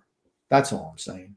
Josh H. there said we fell into Tampa's trap tonight with penalties. Tough to beat Tampa when you sit in a box. For certain it is. That's one of the keys. And we only gave up 1 power play goal to Tampa, which is honestly really good. Hey, we had them 20% power play rate there tonight, but still not great. It wears our team out. That's what it does. Even if they don't score, it wears our team out for 5-on-5. And the penalties, and I'm not complaining about the penalties because by the book, they're all penalties, but they were usually all the penalties that I hate. The little touch fouls.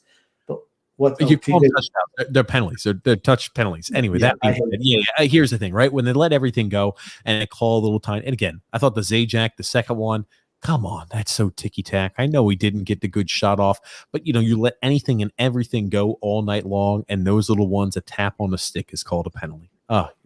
Soft. I mean, that's Charmin soft, ladies and gentlemen. I have a comment to read, Grumpy, and I laughed myself. Thank you, Wood of Films, there for this. Wouldn't it be cool to see Trotz and Cooper fight?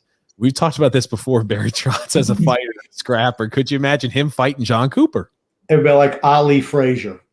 Barry Trotz would be like Joe Frazier, and John Cooper would be like Muhammad Ali, just snapping jabs out of dancing, snapping jabs, and, looking pretty. Look how pretty I am. And then you got Barry Trotz. He'd be bulling his way in, throwing uppercuts, throwing the hooks, and they were a great what a fantastic fighting duo. I'd love to see that fight. I still would take Cooper. He's a little bit younger. Just a little bit younger, huh, Grump? But I think that Barry has the weight advantage on him. I mean, maybe Barry can go ahead and withstand more of a punch then. He's more round. He's more robust. Maybe those punches are going to just slide off his body, right? He's not going to win pretty. He's not going to win on points. He's going to have to, just like the Islanders, right? You got Cooper. He's like Tampa Bay. He's snapping the jabs off. He's dancing. He's moving. And you got Barry. He's just moving in, hit body blow, hook to the head, right? Cross. I mean, that's what he would be doing, trying to muck it up in the corners, get him in the corner. You hit him on the body. Just like the Islanders. It's funny. I was trying to look up John Cooper's height because he used to play back in the day. I was hoping they had his height somewhere, and I can't find it, Grump. I was wondering what the height mismatch would have been because I'm definitely saying I don't know how much taller maybe John Cooper is than Barry Trotz, but I'm going to say Trotz probably has the weight advantage. I'd have to say Cooper probably has the reach. Eli, they're saying I'd pay big bucks to see that fight. Yeah. Rusty S there saying they're getting blessed at the barn. Ross and Wallstrom 100% and start Sorokin in game 3. Let's effing go. Okay. They should still start Varlamov. And again, I'm a big fan of Sorokin. I love Sorokin. They're going to start Varlamov, and they should start Varlamov. They're going to start Matt Martin. You won't see Ross Johnson. You're not going to see me fight you too much saying Oliver Wahlstrom might need to be in there over, Travis Zajac. I will say, if Zajac has the energy, he's not banged up, I'm sure he's going to be out there. It didn't matter if Zajac took 17 penalties tonight. He's going to be out there because he plays more the system style I think that Trotz wants right now. And again, you're going to see Barry Trotz goes with the style of, hey, if we're winning games, don't fix what's not broken. Doesn't matter if, a guy could be hideous out there on the ice. If Tim Tebow brought your team to 9 victories, let's continue to roll him out there at starting quarterback. That's the type of mentality that he has. Okay, well, he doesn't have that mentality when the young guys are out there. As if they're winning 9 or 10 games in a row, he'll play them. But as soon as they lose one, out of the lineup they come. When it's the old guys, we're going to give you plenty of rope. Guess what? We lost tonight, so there should be changes made. We lost tonight, so there should be changes made.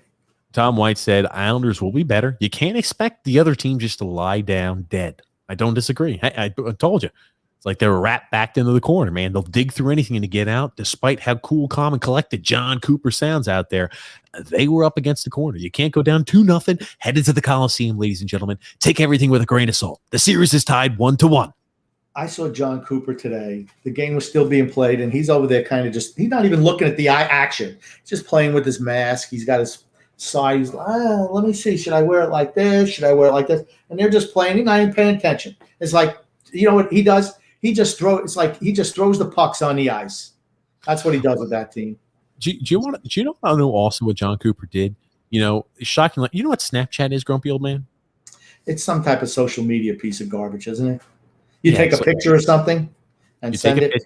You take a picture and you send it to somebody else. So what John Cooper was doing too, if you didn't notice there, he was using the iPads where they're supposed to watch the film on the ice. He's using the reflection going on Snapchat to make sure he had everything looking all tight. He was making sure that his cufflinks looked good. He was making sure that everything looked nice and pressed, getting ready for that press game or that post-game presser there, Grumpy. That's what I saw John Cooper doing too.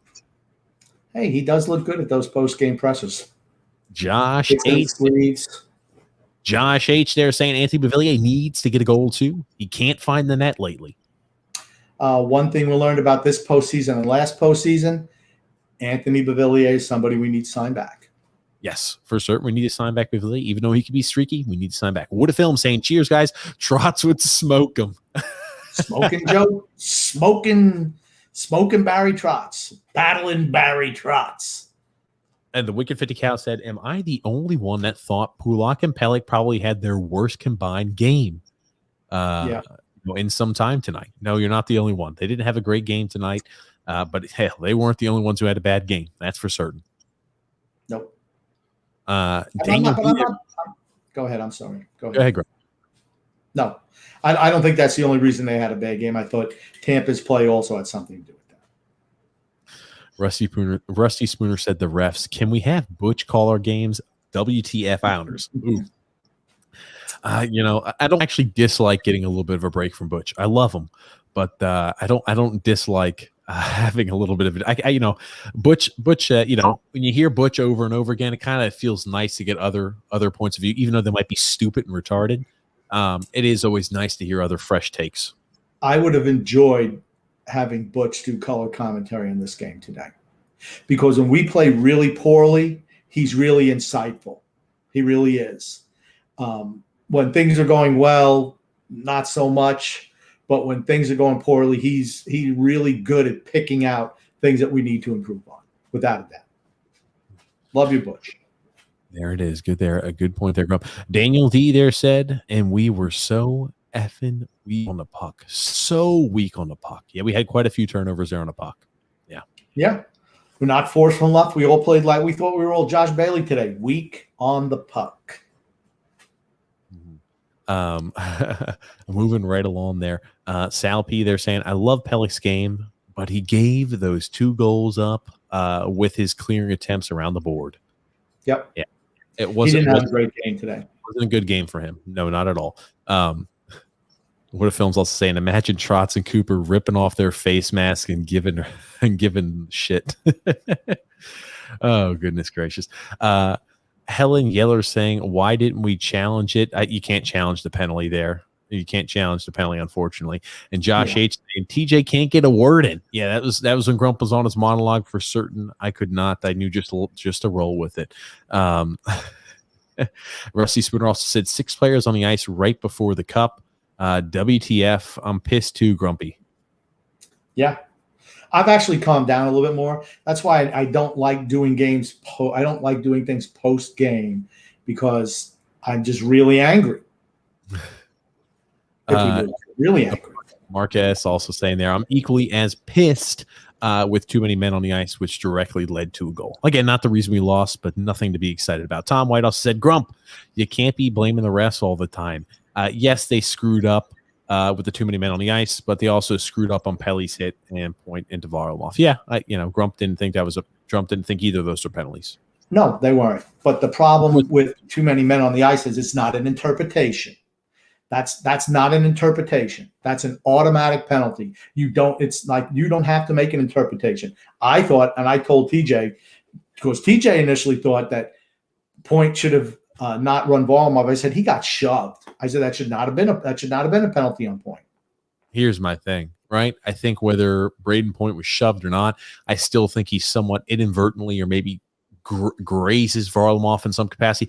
He was coming in hot as hell, ladies and gentlemen. He didn't have great control over his body either. It was an ugly one. I don't think he was responsible, but can anybody really say with 100% certainty Point was going to be able to avoid Varlamov as he had his head down looking for the puck? It doesn't matter. It doesn't matter. He got shoved into Varlamov. Yeah. Tom is right. That was great for us. Yeah, and Tom is right. That is not the reason why we lost that game. And I never said it was.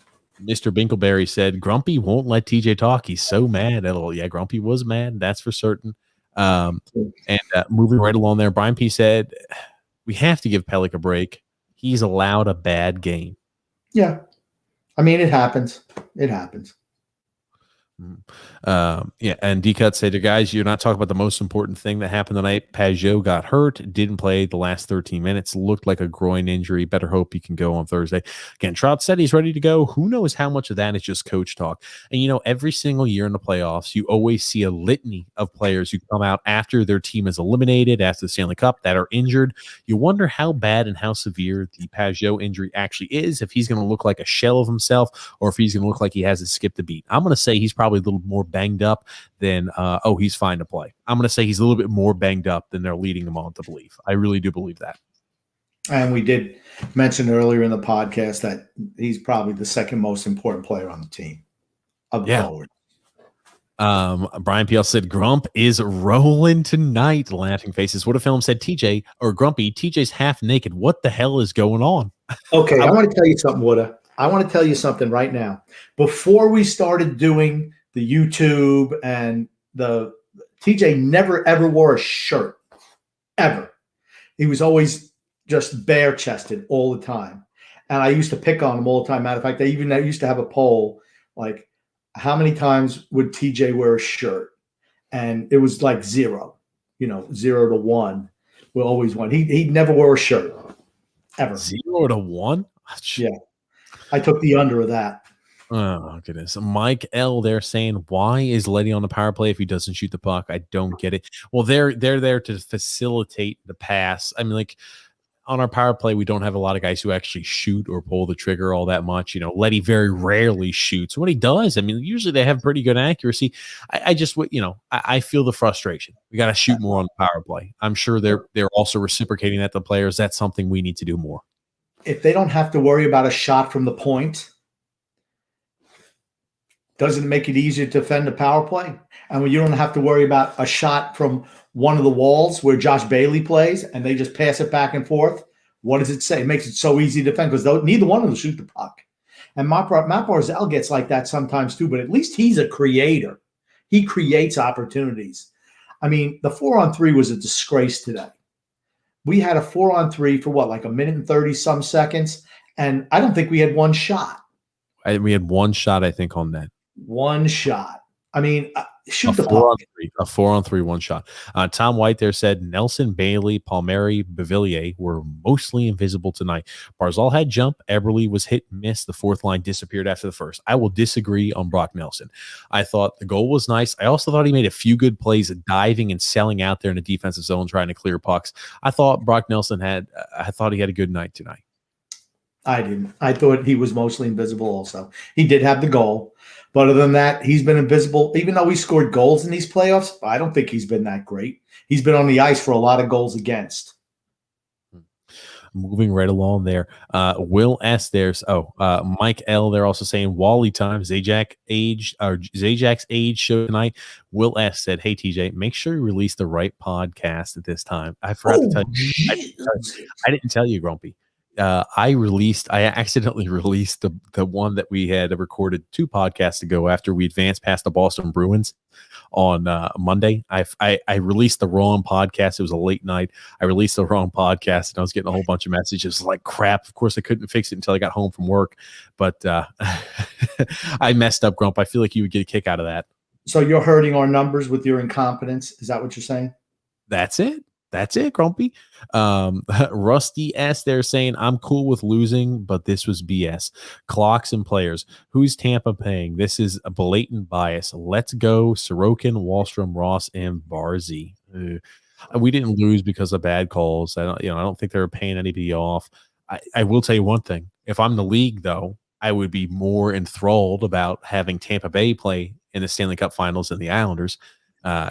It's funny, right? The poll, too, is more geographical locations in the United States are rooting and polling for the Islanders statewide than any other team out there in the finals. Why? I'll tell you. Well, do you know why, TJ? What do you have an opinion on that? You have a reason. I'm going to let you take it because you brought it up, and I thought you went ahead and did a good job bringing it up. But I'll let you go ahead and introduce it, Grumpy. I think we're a blue-collar team, and that's what a lot of the country is blue-collar. And I think that national anthem, where you saw all of our fans behind us, I thought that resonated with a lot of people. I really do. And I hope we do it again Thursday night. I really do. To me, it has that Edmonton feel when Edmonton made the Stanley Cup Finals, I think 2000 and 8, 9, I don't know. A ways back. It was 2008, I believe. That's when they lost to the Carolina Hurricanes, right? Yeah. I thought that that was just special. Watching those games, and they had that home ice advantage, and I hope that we have the same thing again Thursday and Saturday. Will S. there said, stay the F out of the box. Don't disagree there, Will. Eric K. they're saying, refs also suck tonight. Yeah, they're pretty incompetent across all boards. They didn't have a great performance tonight. Nick D. saying, it's time for Wallstrom in Game 3. Zajac was looking tired today. I know, Grumpy. I know. Barry in his bets. It drives me crazy. It drives me crazy. Eli saying, I want MSG live commentary so bad. NBC is garbage. Yeah. I hate when they try to make excuses for players when they do poor. Don't make an excuse. Just call it for like it is. Mario saying Grump is wrong here, talking about too many men on the ice. Too many men on the ice. NHL Rule 74 is a line change violation. It is not an on the ice play violation. The rule makes it all absolutely clear that too many men on the ice rule comes into play when either the incoming or outgoing player gets involved in the play and comes in touch with the opposing player. Kucherov and Palat were not involved, so the player changed. Therefore, it was not too many men on the ice violation. Mario, you're wrong. And I was about to say, I've got it pulled here. I've got the exact rule. It says in the States, players, it's too many men on the ice. Rule 74-1, players and goalkeepers may be changed at any time during the play. Players on the bench, provided that the player leaving the ice shall be within 5 feet of his player's bench and out of the play before change is made. Also referred to Rule 71, premature substitution. At the discretion of the on-ice official, should a substituting player come onto the ice before his teammate is within 5 foot limit of the player's bench and therefore clearly causing his team to have too many players on the ice, this bench minor penalty may be assessed. So that's exactly what it falls under. Premature change, too many men on the ice, Rule 74-1. And of the 8 guys they had on the ice, only one was within 5 foot of the bench. Only one. They had 8 guys on the ice. 8 skaters. Anyway, 8. It's not. We're not going to hash it up too much. 7 skaters and a goalie. They had 7 skaters and a goalie. Sorry, 7 skaters. Yep, but moving right along there. Got a lot of comments to roll through here, grumpy old man. What if Film's also saying Varlamov got us here, Grump. Don't forget that. Sorokin is just as good, if not better, than Varlamov. The goalie is interchangeable on this team. I know you're not a big fan of Varlamov. Here's the thing: the goalie didn't cost the game. No, that's not true. That's not true. I think Sorokin's better than he is. I don't think when he went out, it was no worry to me at all. Not at all. There's no difference between the two of them. Josh H. They're saying just too many defensive brain farts tonight and have to cash in on those opportunities. Again, we hit 3 or 4 post/crossbars tonight. Again, if that's different, if we were able to cash in on half of those, we're looking at a completely different ball game, ladies and gentlemen. So, Grump, got to ask you to pump the brakes. Pump them. Well, against Boston, every time they made a mistake, we did cash in. And to beat Tampa, it has to be the same thing. We can't miss opportunities like that. That's just the way it is. Wicked 50 also said that Ruda goal was on Varlamov, but to be fair, Vasilevsky did allow the goal there from the point on Pulak. That's when you're going off saying, this is in 1973. When did defensemen score from the point? I love the Grump. I love the energy and enthusiasm, but it's funny is, the game before Vasilevsky let in a goal just like that, though, too. Hey, I'm going to push my narrative regardless. Mike L said, we need to stop trying to carry the puck over the blue line. Dump the goddamn puck and go to work. That's our game. For certain it is, and that's what we need to do. Yep. Absolutely. Brian P. also said, how about Barzal set up awful Leo for 2 grade A chances today and about 50 chances since he took Lee's spot, and he's converted 1 goal on 40 games. That's a disgrace. I will tell you one thing. That is a disgrace. It's unfortunate. Hey, all 4 lines of ours contribute. It frustrates me that we are one of the few teams that do not take the approach of our first line needs to be able to score goals and produce points. It's just something that our team doesn't adopt. We say, hey, 4 lines is better than a few good lines that can produce and a few shutdown lines that occasionally provide goals. This is what Leo does.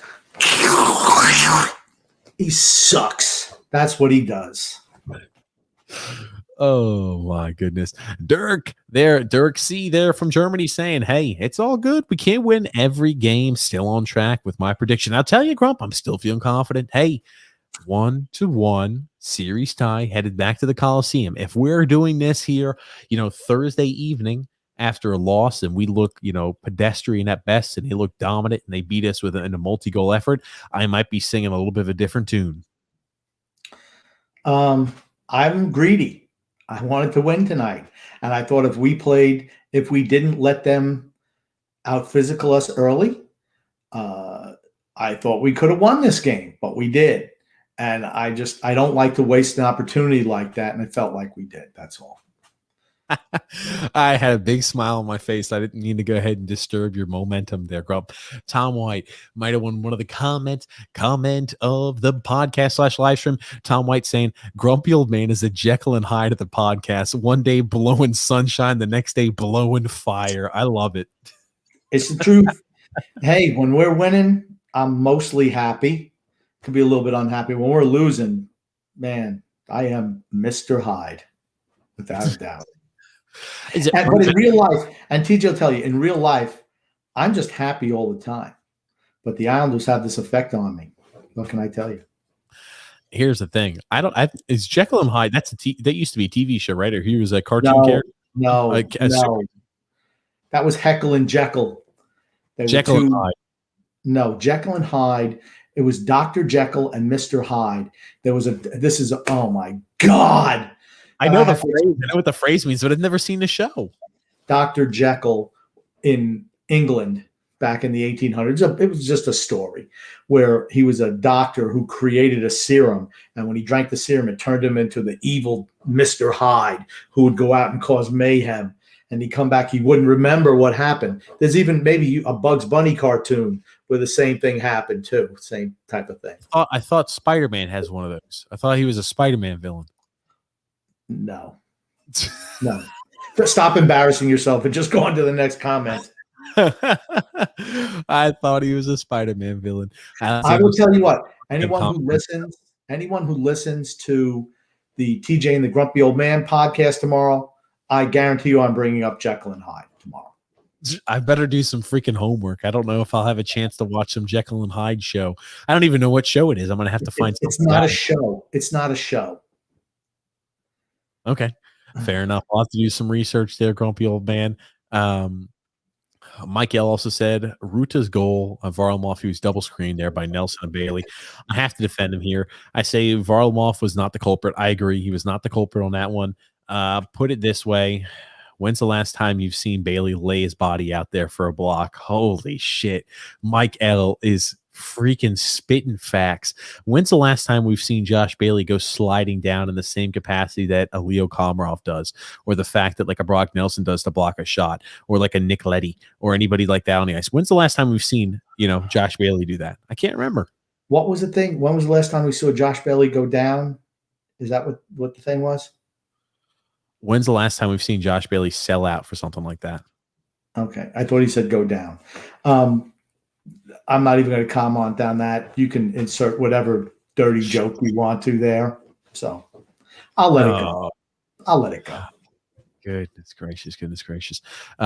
Sal P also saying hitting the crossbar of the post isn't even a shot on net. That is true. Rusty Spooner also said, imagine how great we'd be with 17 million over the cap, Grumpy. LOL sigh.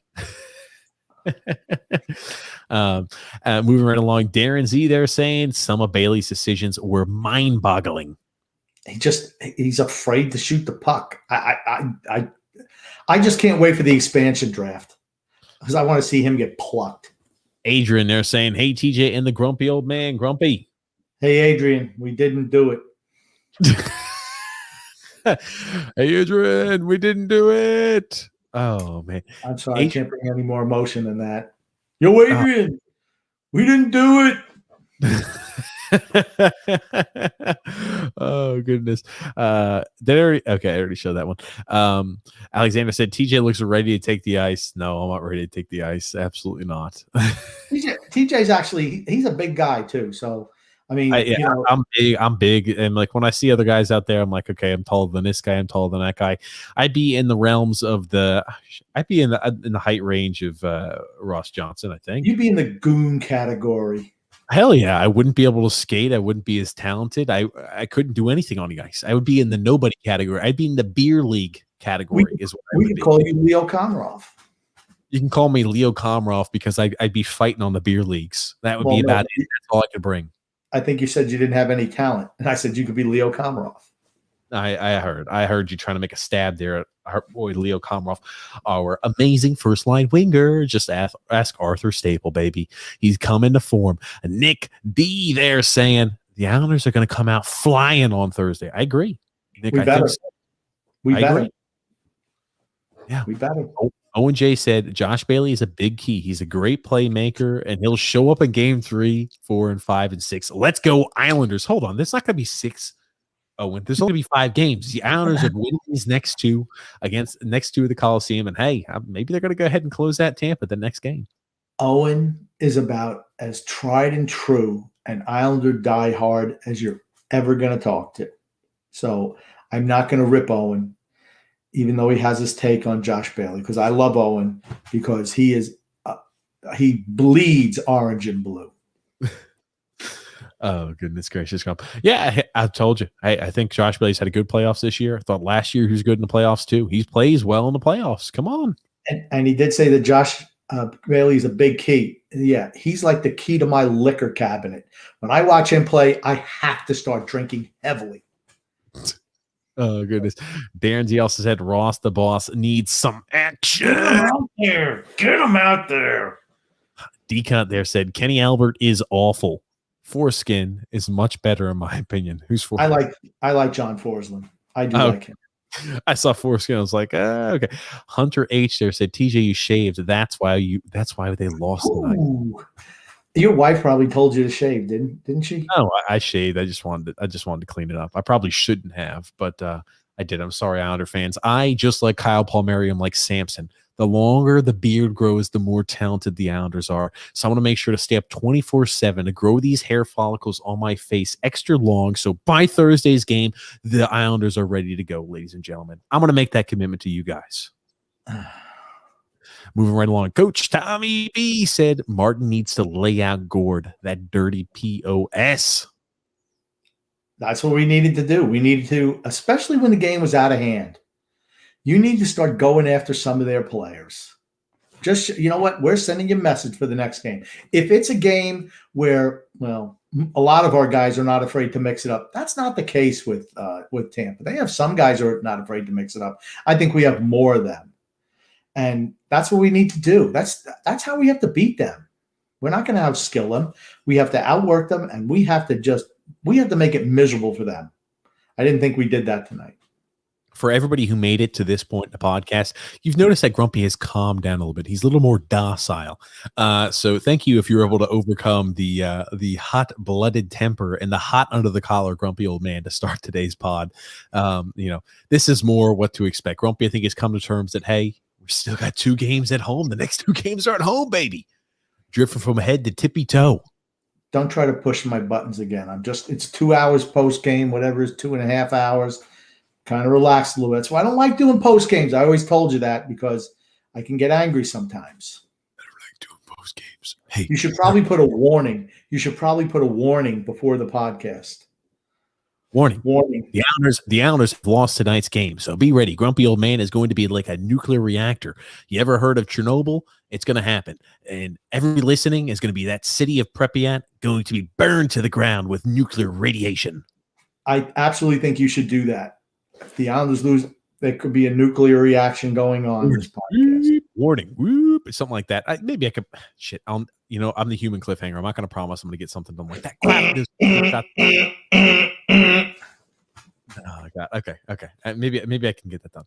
There's something else I totally forgot to do that I said I was going to get done for today's podcast. Anyway, I'll have it done by Thursday. E. Harley there said, just turned grumpy, right? Dump and pound. That's how you got to beat Tampa. That's how you have to beat them. It's not a freaking, believe me, it's not rocket science, people. Mm-hmm. Absolutely. And what today did is it took away an opportunity to wear them out in the series long term. That's what it did. If we would have just dump, chase, hammer the defense, even if you lose, those things pay benefits in games 5, 6, and 7. But today, we did none of that. So now they're feeling good and refreshed. That's one healthier day on their bodies. Oh, goodness gracious, grumpy old man. Moving right along there. Joe Francis said, Grumpy, change your diaper. Stop with the Ross Johnston. You're being hysterical. Ross Johnston's 3 minutes aren't going to make any difference. Why not roll him out there for 10 instead of the $6 million man? What's the difference? There is no difference. Okay, let's look at it for where we are in the season. Last thing I'm going to talk about this. He hasn't played in over 2 freaking months. I don't care what you think he can bring. He hasn't played in 2 months. They're not going to roll out a guy. Hold on. Okay, whose fault it is or not, it's Barry Trotz's fault where he hasn't played in 2 months. That being said, he hasn't played in 2 months. Why the F would you ever suggest throwing somebody out here who hasn't played in 2 months? And again, Ross Johnston's not a guy who can have long shifts and be successful. When they have shifts that get hemmed up in the defensive zone and Ross Johnston's out there on the ice, I sweat for the Islanders' safety. Come on. They're not going to put Ross Johnston out there. Matt Martin has more defensive structure. Matt Martin, you know what? Bull, meet China Closet. That's why I want Ross Johnston out there. Matt Martin is no great shakes defensively. He absolutely isn't. He's 2 steps too. He's like Travis Zajac, not even as good as Travis Zajac.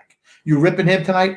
The $6 million man is the same thing. Same thing. They're the same player. Ross Johnston is the same player with more balls. That's what he is. Owen J said, we need Jordan Eberle to score. Again, he looked okay. He hit and miss tonight, but be nice for him to get going. Nice for him to get hot. Nice. That would be nice.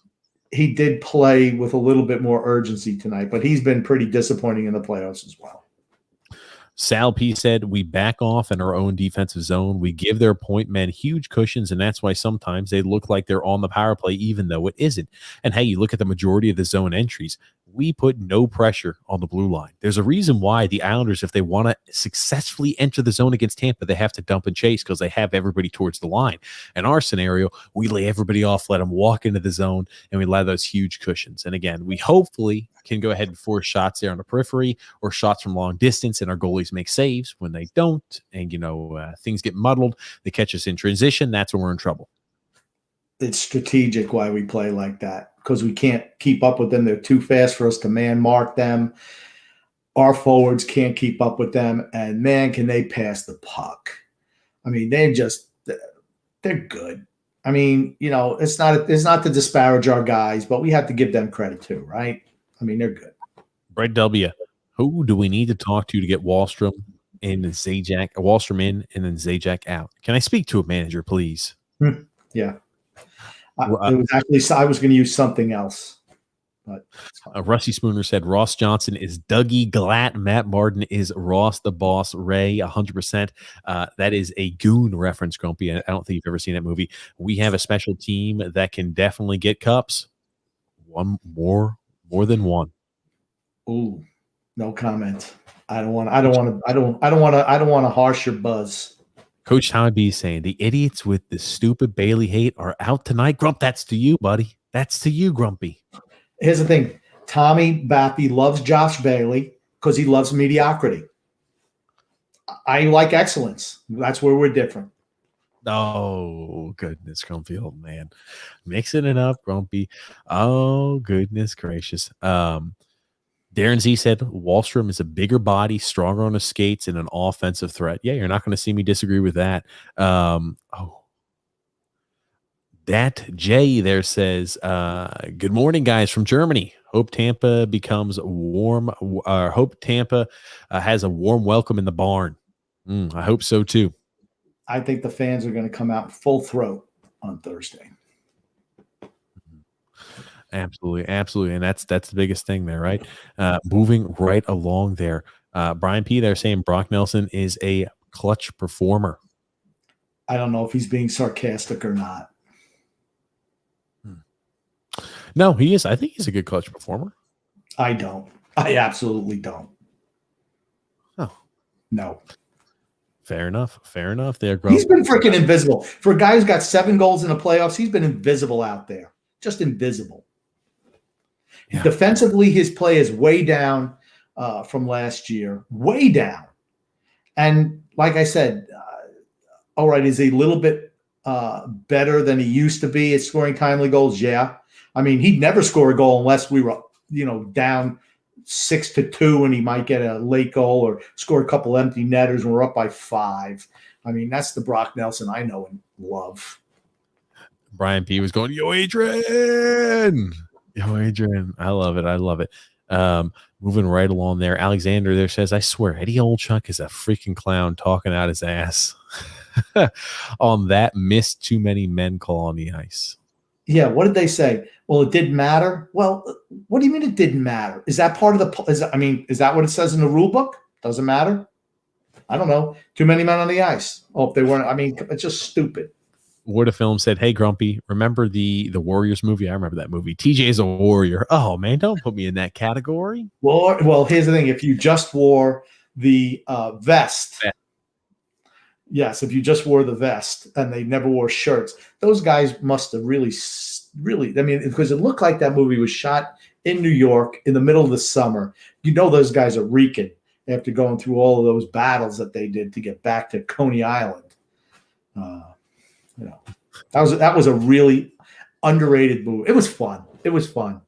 Joe F. there says Cooper is light in the loafers. Barry would knock his Peter in the dirt. I am paraphrasing, ladies and gentlemen, there. So for those of you reading it, but Cooper's light in the loafers. Barry would knock his Peter in the dirt. Oh, goodness. I agree. Barry's like Rocky. Just hoping this is Rocky 2. Did he win in Rocky 2? Yeah, that's right. He won in Rocky 2. That's right. Yeah. First one, not so much. No, I know he lost at the end of Rocky 1. Rusty Esther said, bring Bubbles to game 3 and directed at John Bubble Boy Cooper 100%. Oh. I just want to say one thing about the Rocky movie. I remember watching the Rocky movie in movie theaters on its initial release in 1976, I guess it was. And I remember, think how stupid I was. I'm like, hey, that last round was not 3 minutes. I mean, I'm watching a freaking movie, That's pretty dumb. Oh, man. Jerry B there said, howdy, boys. Miss y'all. Sorry I interrupted Grump when I was called in the last podcast. My phone was glitching. I couldn't hear you speaking back. No worries. Moving right along there. What a film said, Grumpy, I love you. If TJ doesn't read this comment, I'm going to make a complaint. No, we're here. We're reading all the comments. Arcade Animal said, let's go Panthers. ? On Twitch. Our first Twitch comment. I don't know. I think he's got the wrong podcast going on here. Maybe talking about the Carolina Panthers. That's right, my hometown. So, oh goodness gracious, there. Jerry, question: who would win in a fight, John Cooper, Barry Trotz? We asked this one already today. I think it's a contrast of styles. If John Cooper could keep him off with the jab, and counter punch would be all right. But Barry's going to be a bull in a china closet. He's going to try to muscle him out. It's like Ali Frazier all over again. Alexander said Bailey scores 2 goals in game 3 over or under. Grump. I'm going to say under. Taking the under on that one. Okay, though. You got to stop with the hate there on Josh Bailey. Come on now. He's had a good playoffs. Let's be honest. Come on. Let's try to be true and honest and fair here, Grump. He sucks. That's being fair and honest. He just is what he is. He is what he is. I think some of the fan base thinks he's great because he's been such a loser his whole career, and he shows a little something at the tail end, and they think that outweighs everything else. I look at his career as an entirety. He's been a failure. 2006 was when Edmonton played the Carolina Hurricanes. I don't know why I thought it was 2008. Anyway, Jerry B also said, question for Grump and TJ. There are a lot of scrums tonight. Who was the tougher, grittier team? Who won those scrums?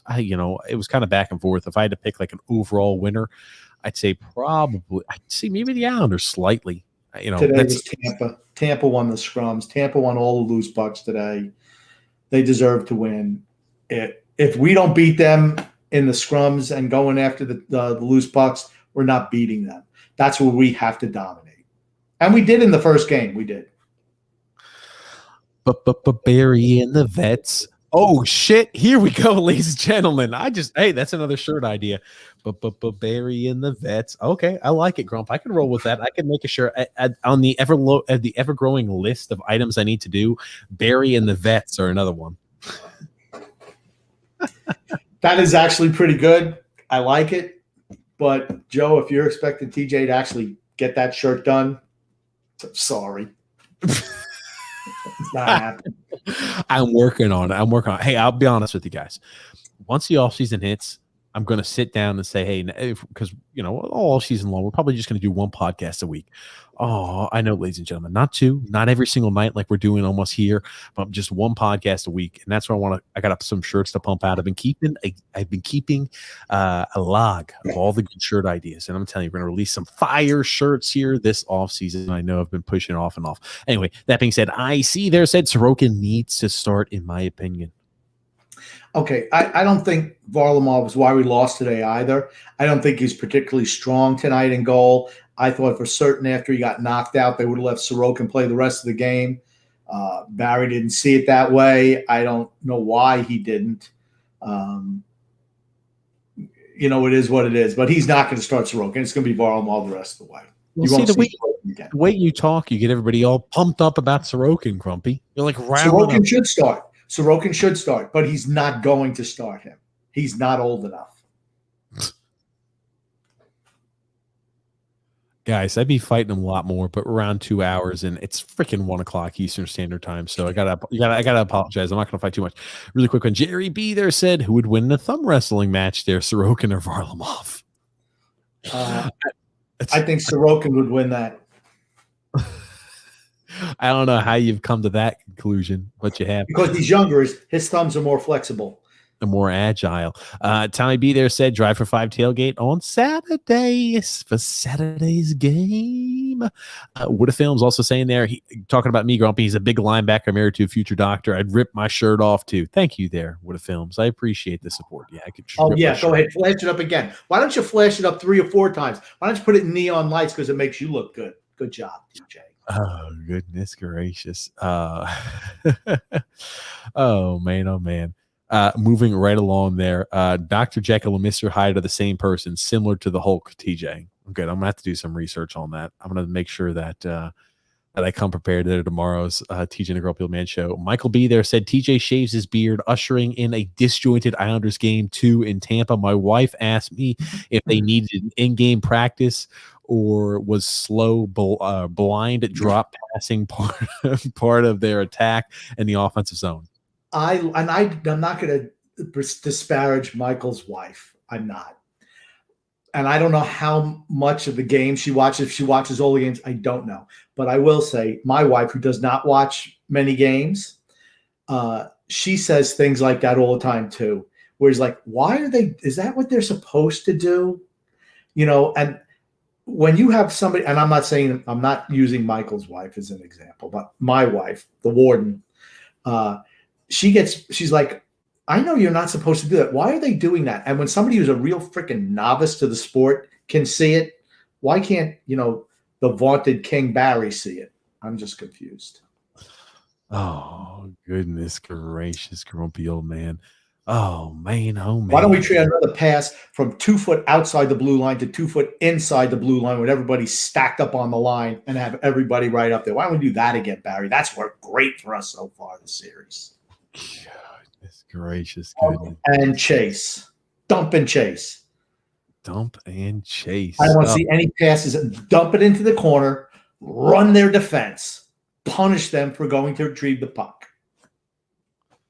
Rusty Spooner said, shave beard, TJ equals bad. Bad. Jerry says, Grump, who's got more hair, TJ or Pellick? Oh, man, it's TJ close. has more hair than Pellick. TJ has more hair than Pellick. Not by much. Not by no, much. No, you have way more hair than Pellick. Pellick's like back to here now. I love Pellick's hairdo too. I mean, the guy is well past bald. I'm just like, oh man, that's the time.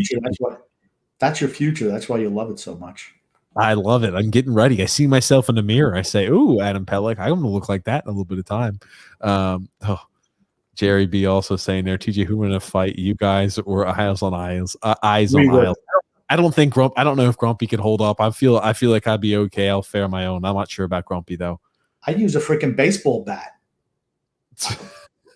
What are you kidding me? It's not the Marcus of Queensberry rules. I mean, if it's a fight to the death, I guarantee you we're winning. Guaranteed. Oh goodness gracious! I'll bring a baseball bat to a fist fight. Rusty Spooner said, Grump, no disrespect, but you have to pump the brakes a little bit on the Martin hate. Imagine Martin Ross and Wallstrom being able to switch in fluidly. Wow, cups. The $6 million man is the $6 million man. He is what he is. Interchangeable. And Rusty Spooner said, Joe Francis is awesome about Barry and the Vets. Hey, that was good. We've got it here, Grumpy. We're at the end, 2 hours in. Grump, what else you have to say, my friend? It's a loss tonight. Was it a good one? But you freaking were goddamn DEFCON 1 over there. Absolute worst possible scenario to start the podcast. Hopefully we put a smile on some of your guys' faces at the end. I don't know. I think we've worked off all the anger. Now I'm able to go back. Now I'm able to go to sleep and be happy. Well, hey, like I say to everybody, Thursday is another game. And love and laughter to everyone who listens to TJ and the Grumpy Old Man, and even those who don't. And I even messed that up today. Yeah, I was about to say it's late, Grumpy. It's one something. It's really late. Thank you, Grumpy, for being a part of the podcast, and thank you everybody who listened to the podcast and live stream. I know today was a little different, not all sunshine and rainbows. Grumpy over there having a meltdown, having somebody, he's shitting his diapers and needed somebody to clean him over there. He's getting pissed. Maybe next time, hopefully with an Islanders victory, he'll be a little bit more of a cheery disposition, ladies and gents. Thank you so much for tuning in to the Live Stream In podcast. Again, best way to support the channel is by subscribing on YouTube there, liking or following us there on Facebook and Twitter, or hey, subscribing on wherever you listen to your podcast to make sure you don't miss out on any of the action. Grumpy Old Man and I will be going live post-game every single Islanders game here for the rest of the Stanley Cup playoffs. Don't miss out on any of the action. Thank you again, Grumpy, and thank you everybody who listened to the podcast.